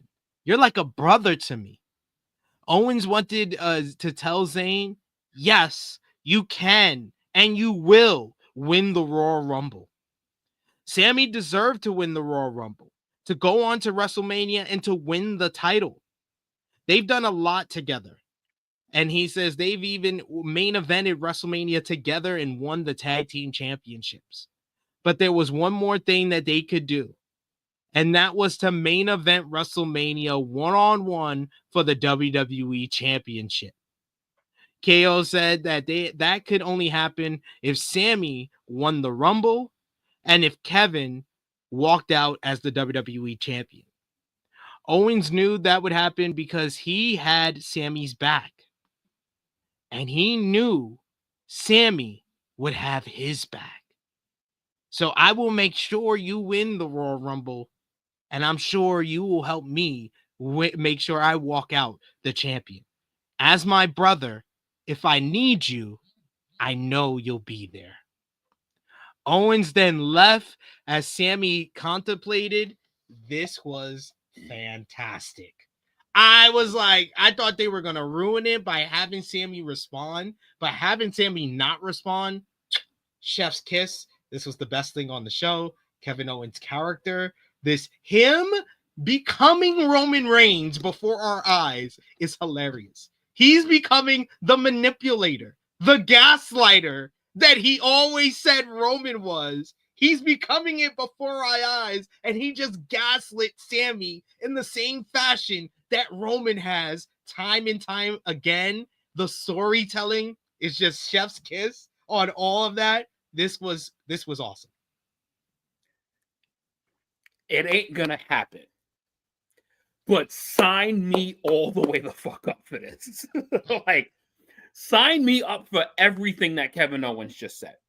Like, who the fuck would argue against a Sami and Kevin WWE Championship match to headline WrestleMania? No one. But it ain't gonna happen. But sign me the fuck up. That was brilliant. Like, it was brilliant. It was so well done. Sami gave you the fucking hero speech, and he's so great at that. Like, he is so phenomenal at doing that. And that's how Sami will always keep himself relevant, because his connection with the audience is second to none. He is so connected with the people and from a real perspective. So he doesn't try to shoot you hoops and ladders, and he doesn't try to shoot you these fucking like $2 million dreams. Like, he basically gives you the scratch and claw and story, And that is probably what wrestling fans crave on the most, is the person that's on the grind, that's on the grind, sorry, on the grind, the come up, the climb, that fight to the top. And then you got the buzzkill. You got the buzzkill. Just comes out and just stirs his brain and just like, he wants me to win and he wants me to help. That doesn't sound like a bad idea to help my brother into getting it. It's so well done. And so Sami not responding, it's like there's a little bit of admittance that ain't a terrible idea. Like, it ain't a terrible idea. Like, at the end of the day, Cody Rhodes is neither one of their best friends. No, he's Sami's friend, but it's just like, who's your bigger friend? Is it Kevin? Cody Rhodes is probably Triple H's best friend because he makes him all this fucking money, but he ain't nobody else's best friend. This is it don't sound like a bad idea. Damn, that was so well done. Sign me all the way. And this version of Kevin Owens from 2024 carrying it into this year has been superb. And he is the ingredient to making Cody Rhodes' championship reign fucking legit. He is the ingredient to helping the fucking stir up and keep another thing going and a revitalization of a potential Sami Zayn feud again. Sign me up for it. I swear to God, Kevin Owens is literally an unsung MVP of the WWE. Like, I'm sorry, like, Kevin Owens is such a fucking gem. Yeah, he's so good. He's so good in his role. He's playing this just brilliantly right now, and he was great in this segment. And Sami just came off like the biggest sympathetic babyface ever, so it got all the connection with the fans in the building and at home. We got Real Take Wrestling. It looks good on him too. It does. We got Real Take Wrestling. Thank you so much for a super chat donation. He says that Sami/KO segment was gold. ... No air. Like what you did there. We also got Dion Jenkins with a super chat donation. Thank you so much, Dion. He says, I don't know what it is, but it doesn't feel like Mania season to me. Also, Rock throwing cold water on the Cody Roman feud is still bothering me 2 weeks later. Yeah, I said it right after that Raw after Mania. I said it. I mean, Raw on Netflix premiere. Raw on Netflix premiere. I said it on our review, and I said it on True Hill Heat that Saturday. I was like, it really just feels like WrestleMania is very much predictable. We know what's gonna happen, but we just don't know how it's gonna happen. But we know what's gonna happen, even though we didn't have that with last year, and that's why last year was so exciting. Yeah, but you know, the thing is, the beauty about it this year is that WrestleMania is still 3 months away. It's still 3 months away. So, like, this year it's happening in the middle of April. So it's like an additional couple of weeks to still. They only have one additional pay-per-view after this. So everything else is gearing up for Mania. So I'm not worried at this time. It's too early to be worried. Like, I think they have to be like putting things in the oven and they have to start cooking up things to make them matter for that time of the year. In January, I'm not very worried about it. If this is the same television that we're getting at the end of February going into March, then color me worried. But another month and the Rumble hasn't even happened yet. I'm not really worried. I'm not worried at this juncture, but I get the point. Because, you know, people kind of think that WrestleMania season is just this whole season, like 4 months. It's WrestleMania season is really a culmination of like 6 to 8 weeks. So I'm I think I think you can start the Rumble build like after Survivor Series. I've seen that. They did that last year. They Rumble started the build. Rumble. Yeah, I'm talking about Mania build. They started the Mania build last year after Survivor Series, really. Well, yeah, because The Rock had more free time. So I'm not gonna sit here and worry only about The Rock. Like there's so many other elements that they have that if The Rock is not a part of it, like I'm pretty sure they will cook up something and still be able to deliver a pretty solid event. The Rock is a key ingredient. Don't get me wrong, but WrestleMania is not only The Rock show. So I think they have so many other parts that they are going to be able to use and work with that I'm not fully worried about it. I just want to see what these pairings start to look like in about a month. Like it's the next, like the end of February going into that first week of March is where you kind of really start after Chamber.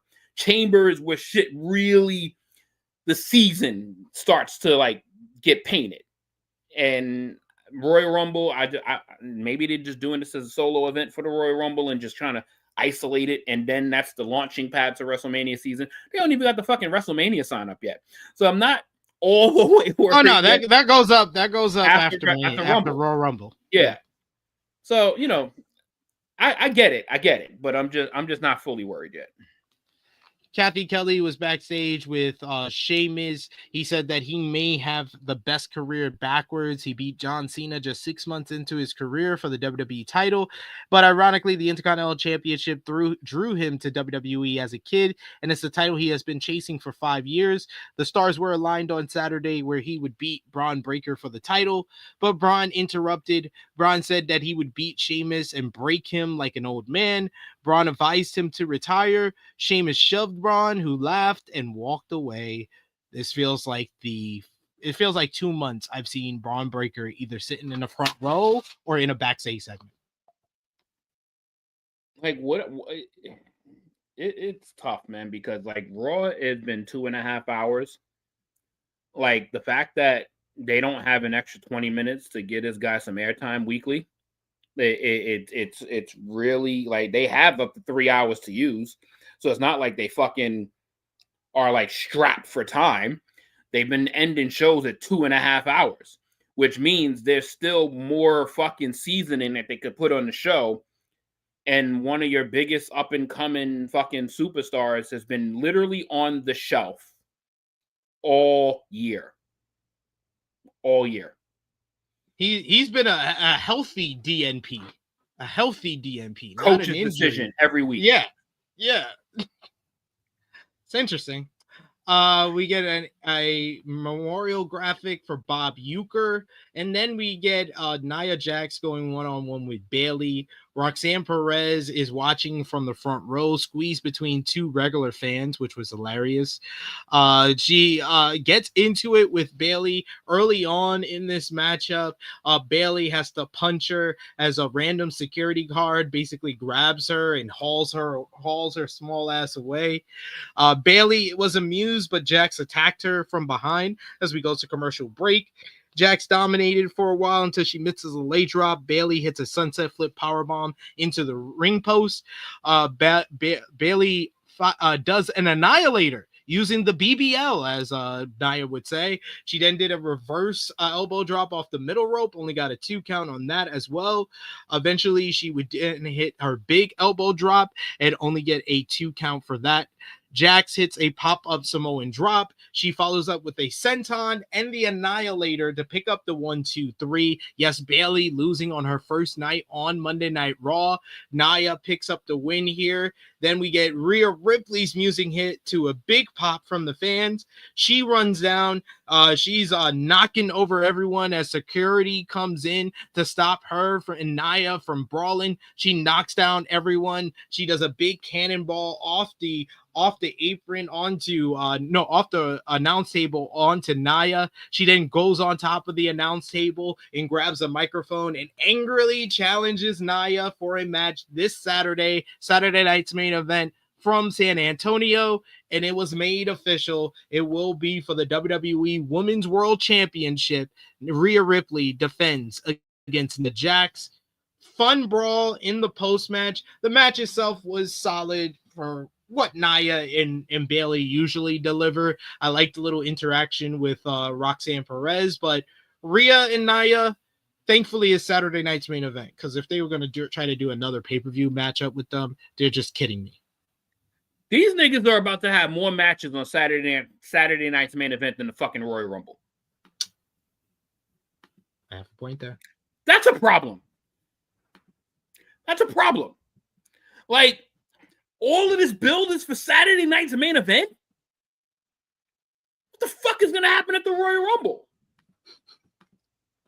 Like, how many matches is announced for the Rumble? Like, 2, 3?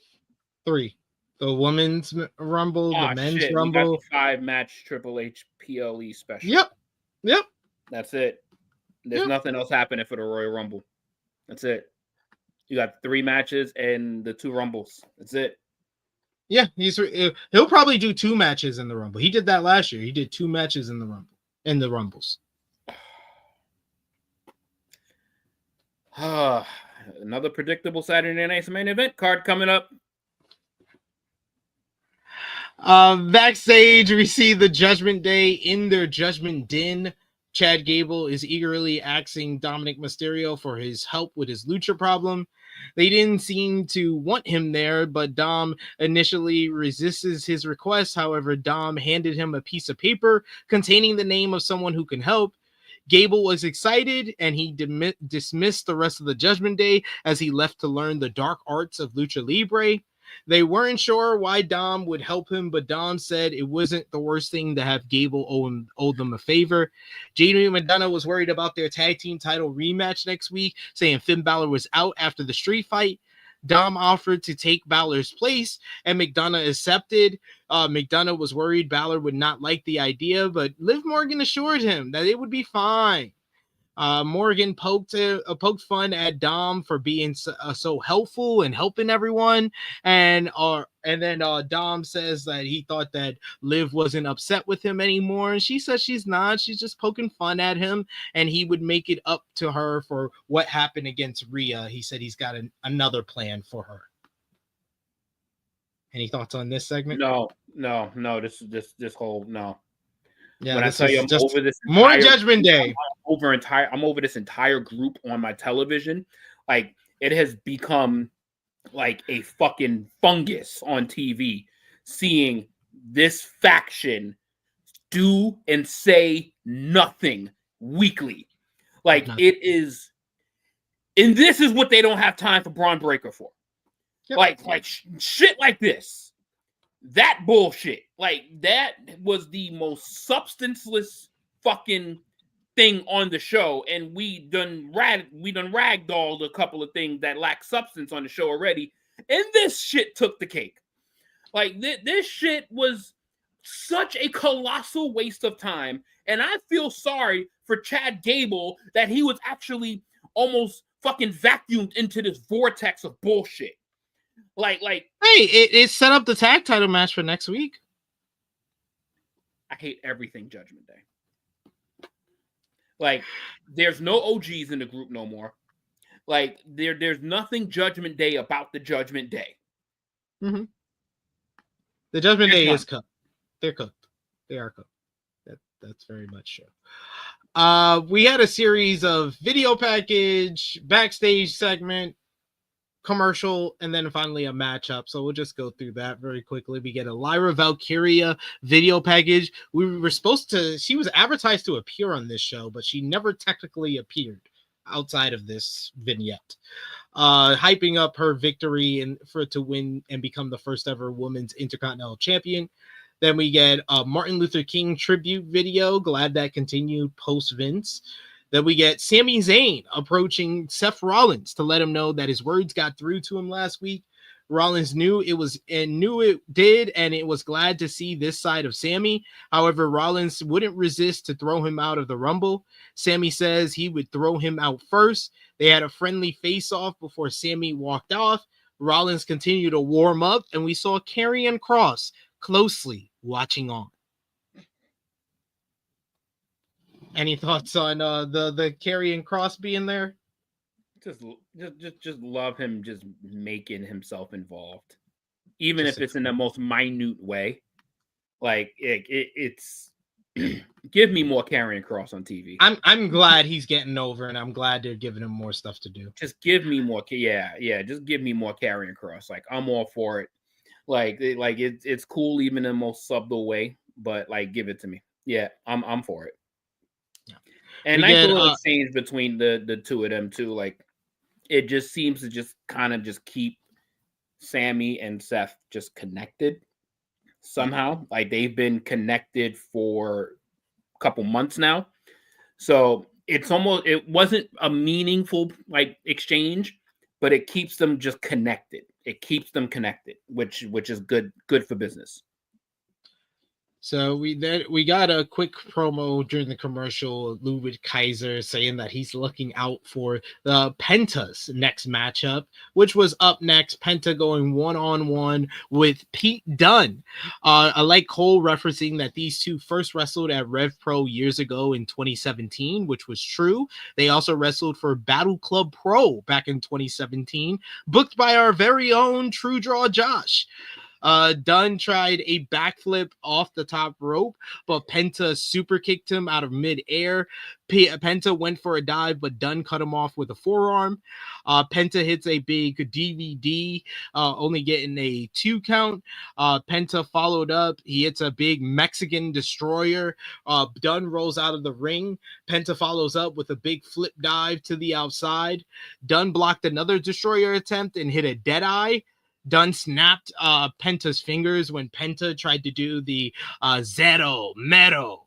He then put him in an arm lock, arm submission, but Penta was able to reverse things afterwards. He would get him into the arm breaker, now known officially in WWE as the Sacrifice. And then he followed up with the Penta driver. 1, 2, 3. Penta picks up yet another win. The entrance was absolutely star worthy. Like that entrance was ridiculous with the little fire going around and around and the actual flames behind him. That was super over.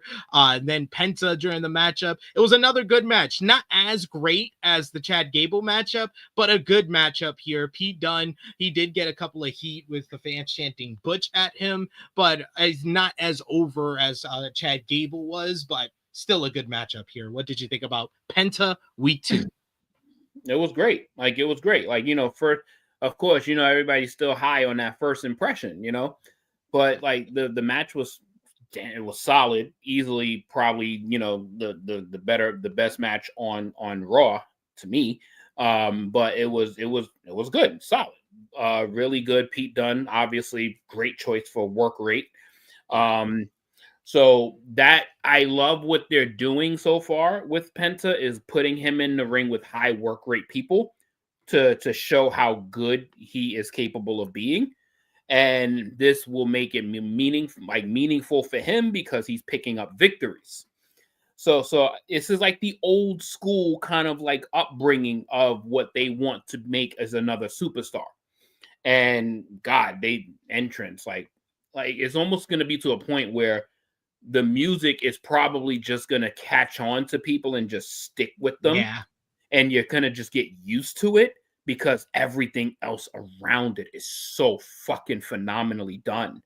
Like the fucking sparkler wheel was fucking, oh, damn, that shit was good. A little late, but it was very good. Like, and it's almost like you can just see like they're still finding ways just to enhance it without overdoing it, but also making him look and feel very important, which is something that I love that they're doing, that they're making fucking somebody that is not fucking black hair, blue-eyed, fucking chiseled to the fucking brim, fucking, blue collar looking motherfucker trying to shoot him to the moon. They're doing this with a luchador, and that is to be noted. That is fucking great. It's great to see. Quickly, we had Logan Paul vignette talking about he's ready to take things full time again. Yeah, great. He's gonna be in on Monday Night Raw next week. Sure. Then we get CM Punk showing up in the building.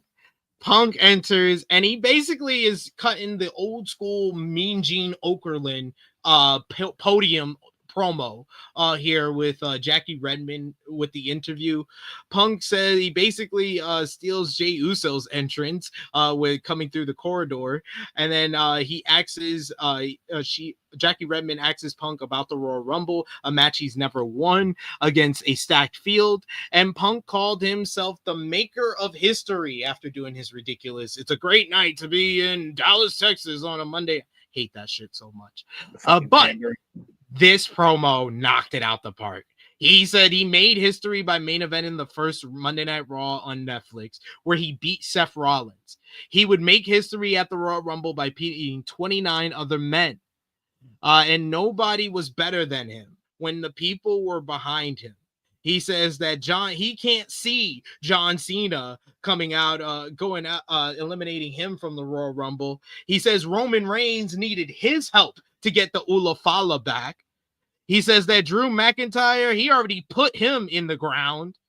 He says he didn't want to hear about Sami Zayn because Zayn wasn't on his level.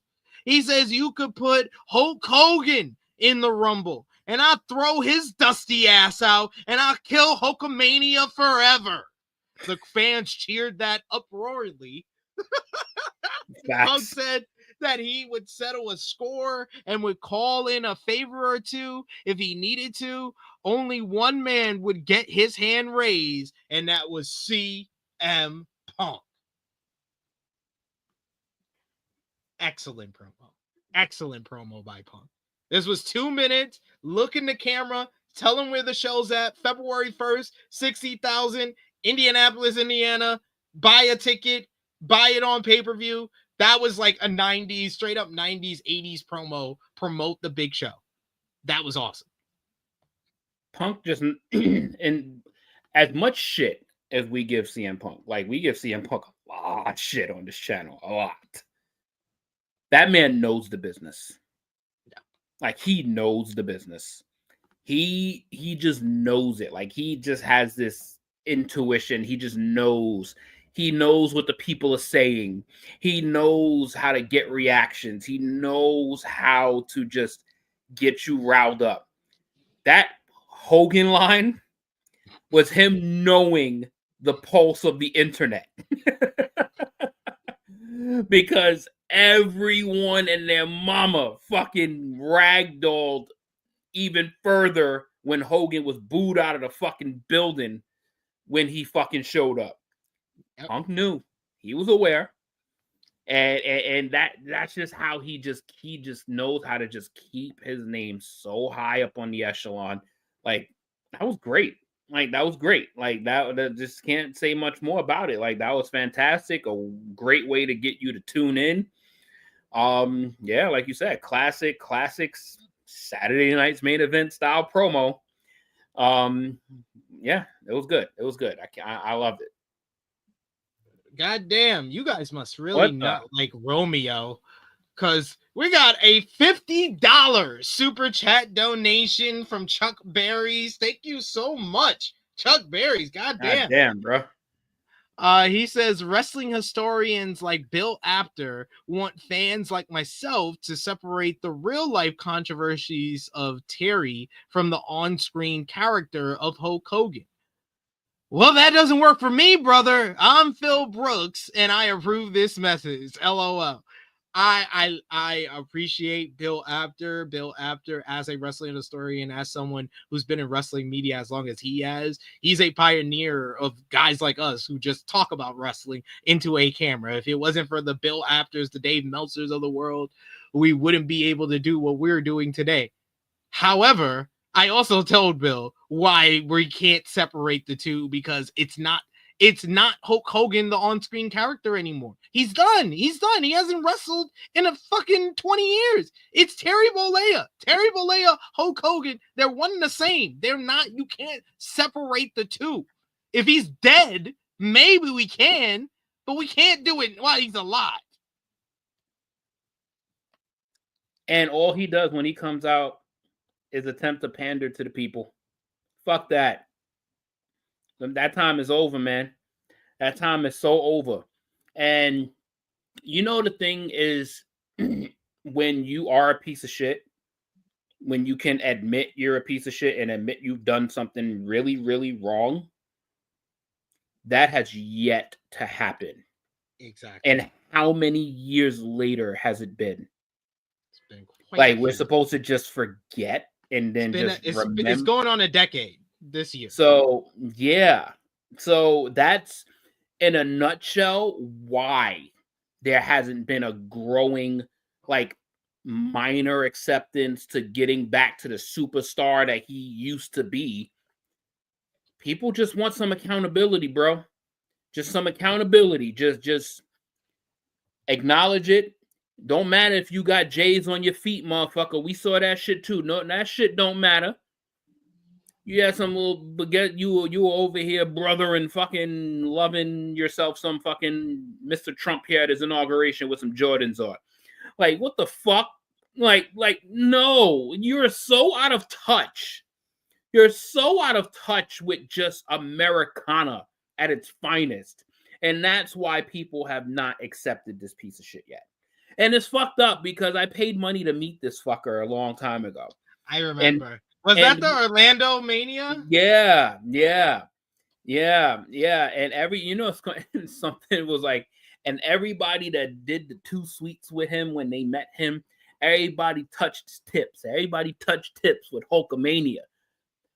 I happen to be the only one that did not touch with that motherfucker. My shit was at a distance. My shit was at a distance. And I could put the picture up at a later date. But I was the only one that did not 2 sweet him. My shit was like here. We're gonna need you to bring the picture on the next time on the flagship. I will go in the archives and pull it up by the next time I'm on True Hill Heat. Absolutely. Oh man, we got a bunch of people commenting on the Punk promo. I make beats. Thank you again, Chuck Berries. That's awesome. Super chat donation. We appreciate you. He says, Punk a mania running wild. Will Chisholm said Punk called him. Safet says CM Punk promo was great. I love it. And then we also got another super chat donation from our boy Will Chisholm, who says Punk caught himself. He wanted to say racist, but he said Dusty. That Dusty is Chicago for racist. Yeah, because it would have fit right in there. I'd have thrown his racist ass over the top rope. Punk is no, you know what he should have said? I would have thrown his white ass off. Now we just gonna flip that word and just make it whatever we want it to be. Dusty. That's why it was so great. Ass. That was great.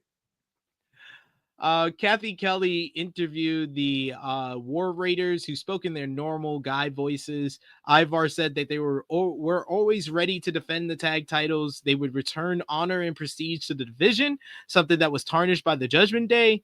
Eric said that they weren't overlooking any teams, but no one was taking their titles. Hey, short, simple, fact spoken. They got some work to do. These ad break promos, people are getting more promo time. That's good. They got some work to do because the Judgment Day cooked that division. So they got some work to do. Next up, we get Dakota Kai and Io Sky of the Damage Control facing Zoe Stark and Shayna Baszler of Pure Fusion Collective.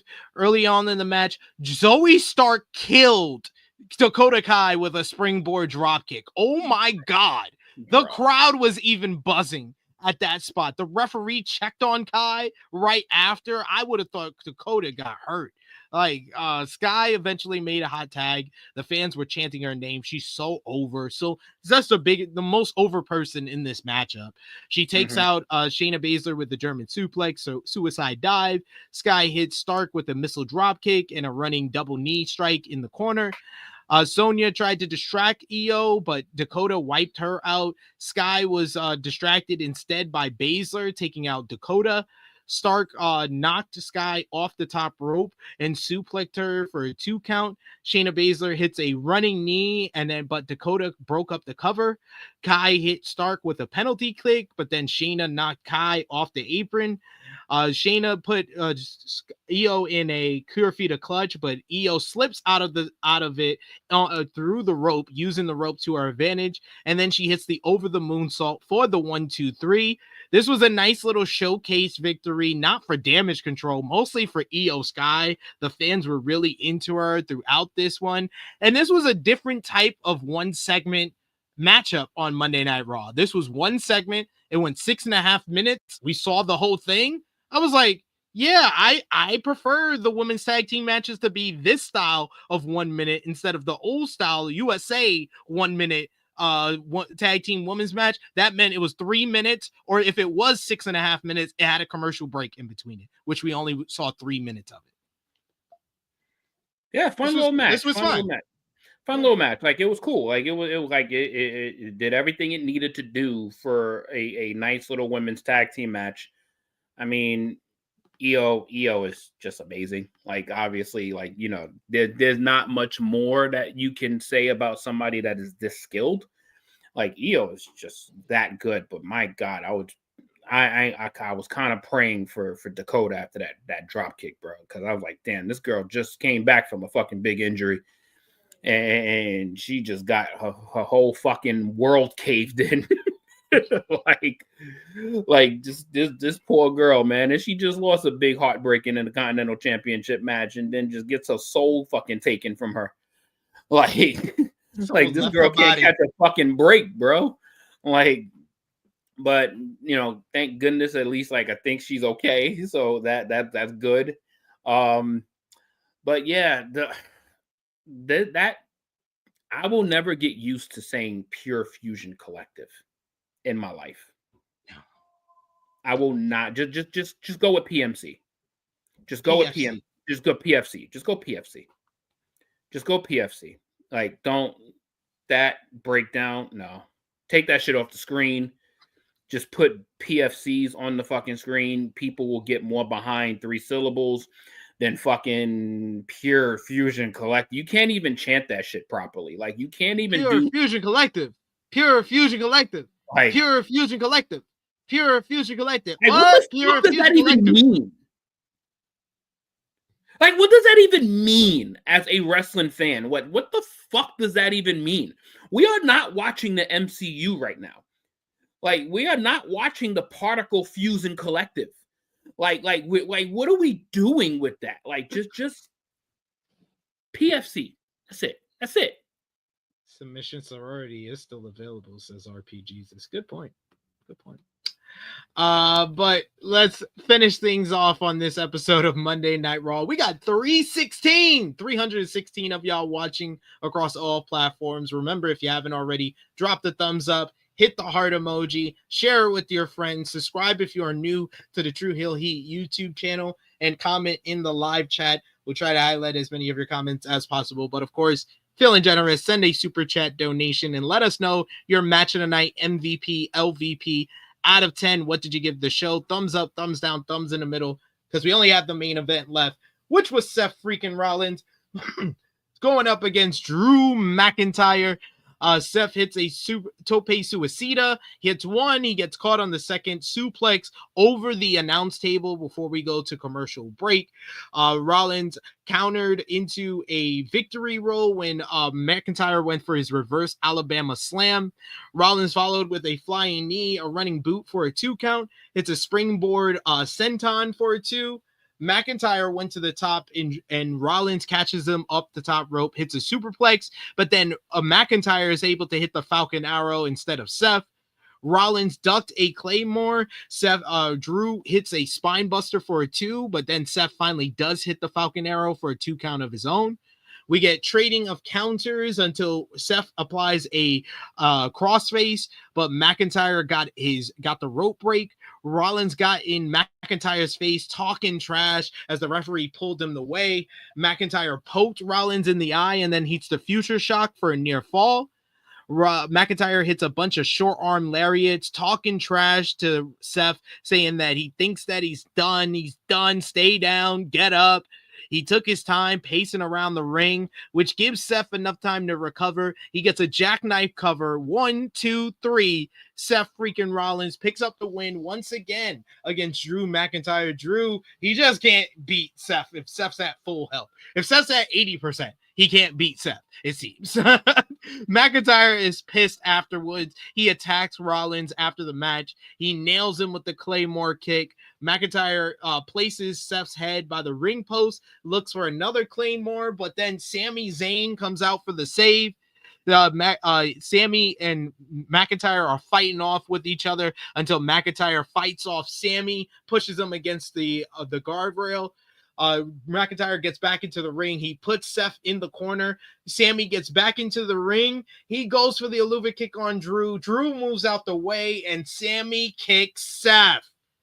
So the show closes with Sami trying to explain himself to Seth while Drew is watching on, very amused with his actions.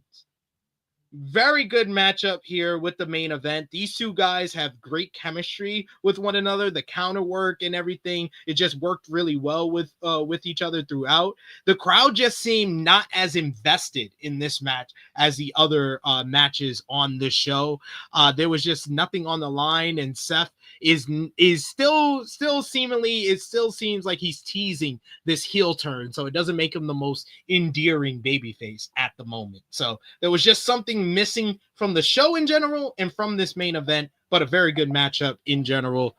JJ, what did you think? Yeah, it was a good match. Like, it was a really, really good match between two people that, you know, obviously we've seen mix it up a few times. So the thing is, you're probably not going to see anything like new or nothing like completely different, especially for a TV match. But this was solid nonetheless. And this was one of those, to me, it was like one of those unfortunate matches because one of them had to lose. Like, because Drew McIntyre has yet to pick up a win on Netflix, and neither has Seth. So it's like one of them had to win, and I think the right choice was made with Seth because it's like Drew McIntyre can recover from losses easily.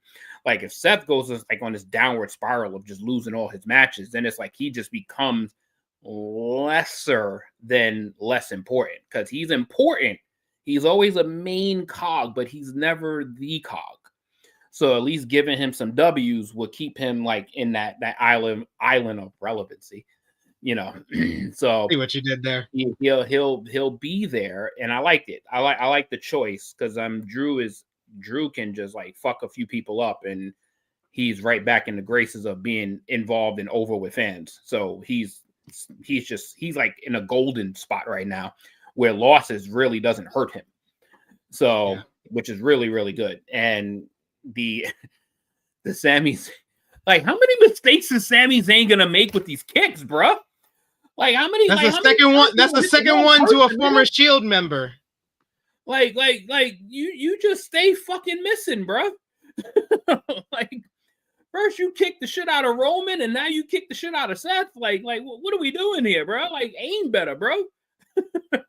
Like, so, you know, Sammy's digging himself in some mud that he's gonna have to fucking crawl out of, and he's gonna have to answer for some actions.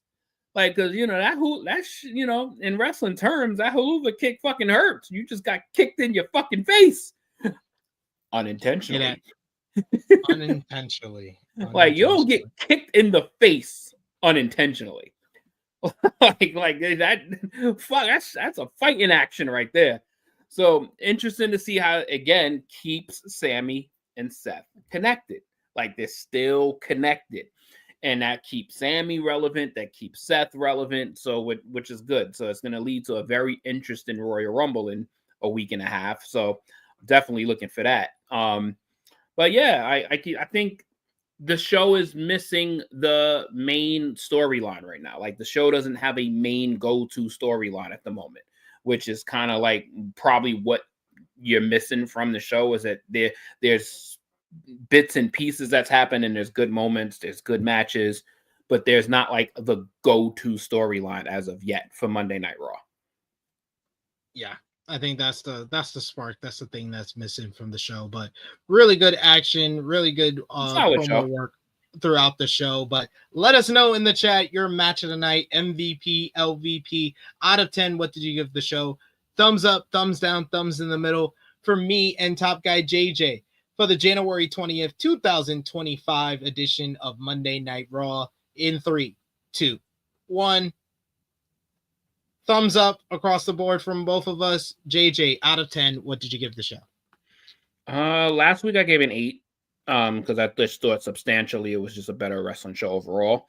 This one was a little bit lower, so I would give this one like a 6.8.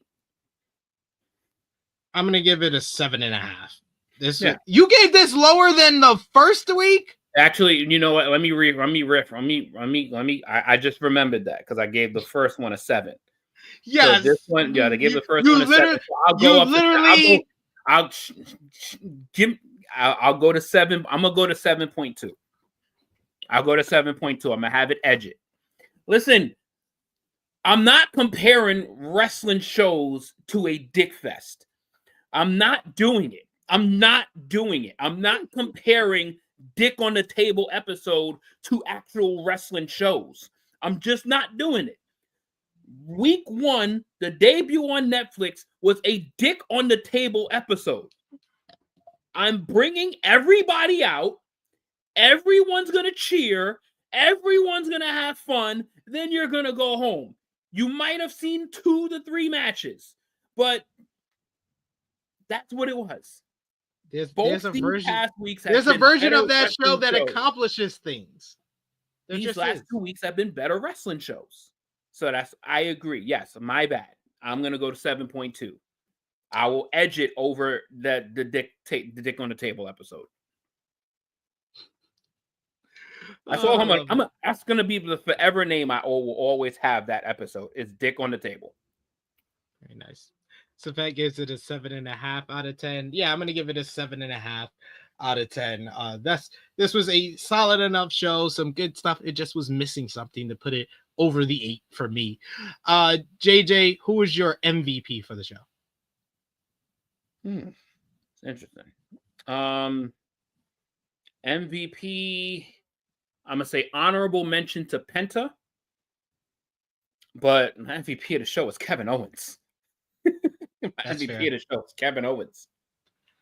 My co-MVPs are Kevin Owens and Sami Zayn. Sami Zayn was the main character on this episode. He was in the top of the second hour segment, and then he was involved in the main event angle. He had the backstage segment before that. Karrion Kross was talking about him. CM Punk mentioned him. Like, yeah, Sammy was the main character on this show, but Kevin's promo work in that segment was You know why Kevin Owens is the MVP? What's the title of this Rated Raw review? A quote from Kevin Owens. And then LVP for the show. Unfortunately, I might have to give it to Gunther. Was that the worst thing on the show? Wasn't the worst thing on the show, but it was the one that I wasn't feeling the most. I'll give you an answer while you fester. It's Gunther. The appearance of the Judgment Day. Fair. That's also fair. Also fair. And then my match of the night, I'm going with the main event, Seth and Drew. I'm gonna go Penta and Pete Dunne. I actually enjoyed that one a little bit more. They were both really good. Can't go wrong with either one. But I'm just loving this fresh, new injection of Penta in this company. So I'm just gonna ride this train and just hope that it just takes me to some great destinations. But that is all for our review of Monday Night Raw, Rated Raw review number 51 this week. Want to thank y'all. Oh, you're actually right, Safet. Yeah, it's probably Bailey. Probably Bailey. She lost on her first night on Monday Night Raw. You know what? I will give Gunther a reprieve, and I'll give it to Bailey. You're right. Yeah, that's a pretty good one, actually. That's a good shot. I didn't think about that. That's her first official re-night on Raw, re-debut on Raw, and she lost. Yeah, but that brings us to the end of Rated Raw review. We want to thank Top Guy JJ for filling in for Romeo this week, his third week with us since we've gone over to Netflix. let everybody know where they can follow you on social media, anything else you want to plug, and when they might see you again. Almost feels like I'm full-time on here. 3 weeks in a row. On Instagram, you can find me at _Top Guy JJ, and on YouTube, you can find me. I don't think my schedule aligns me to be here next week. I think I'm actually working next week on Tuesday because I have the Super Bowl weekend off. Yep. So that will be my next appearance on the channel. Will be for the flagship podcast, True Hill Heat. It will be on next Saturday. That will be my next appearance on the True Heel Heat channel. Catch you guys there. You guys were great per usual. As per you. Yeah, you guys were fantastic today. Thank you so much, guys, for all the super chat donations, all the love.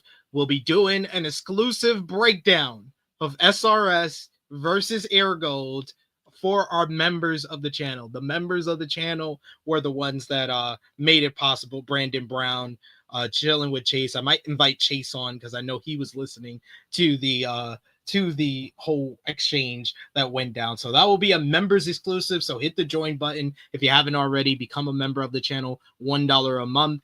But I will be back with y'all tomorrow to preview Saturday night's main event. I'll be with Maggie of Fightful Overbooked. She'll be joining me live here. Also be back on Thursday, 1:05 p.m. Eastern Time with AE Ramble reviewing this week's AEW Dynamite.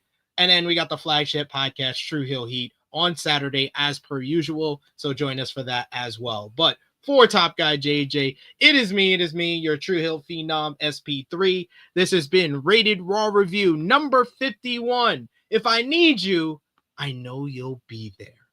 Facts. We are signing off until next time. Go get that check, SP. Go get that blue.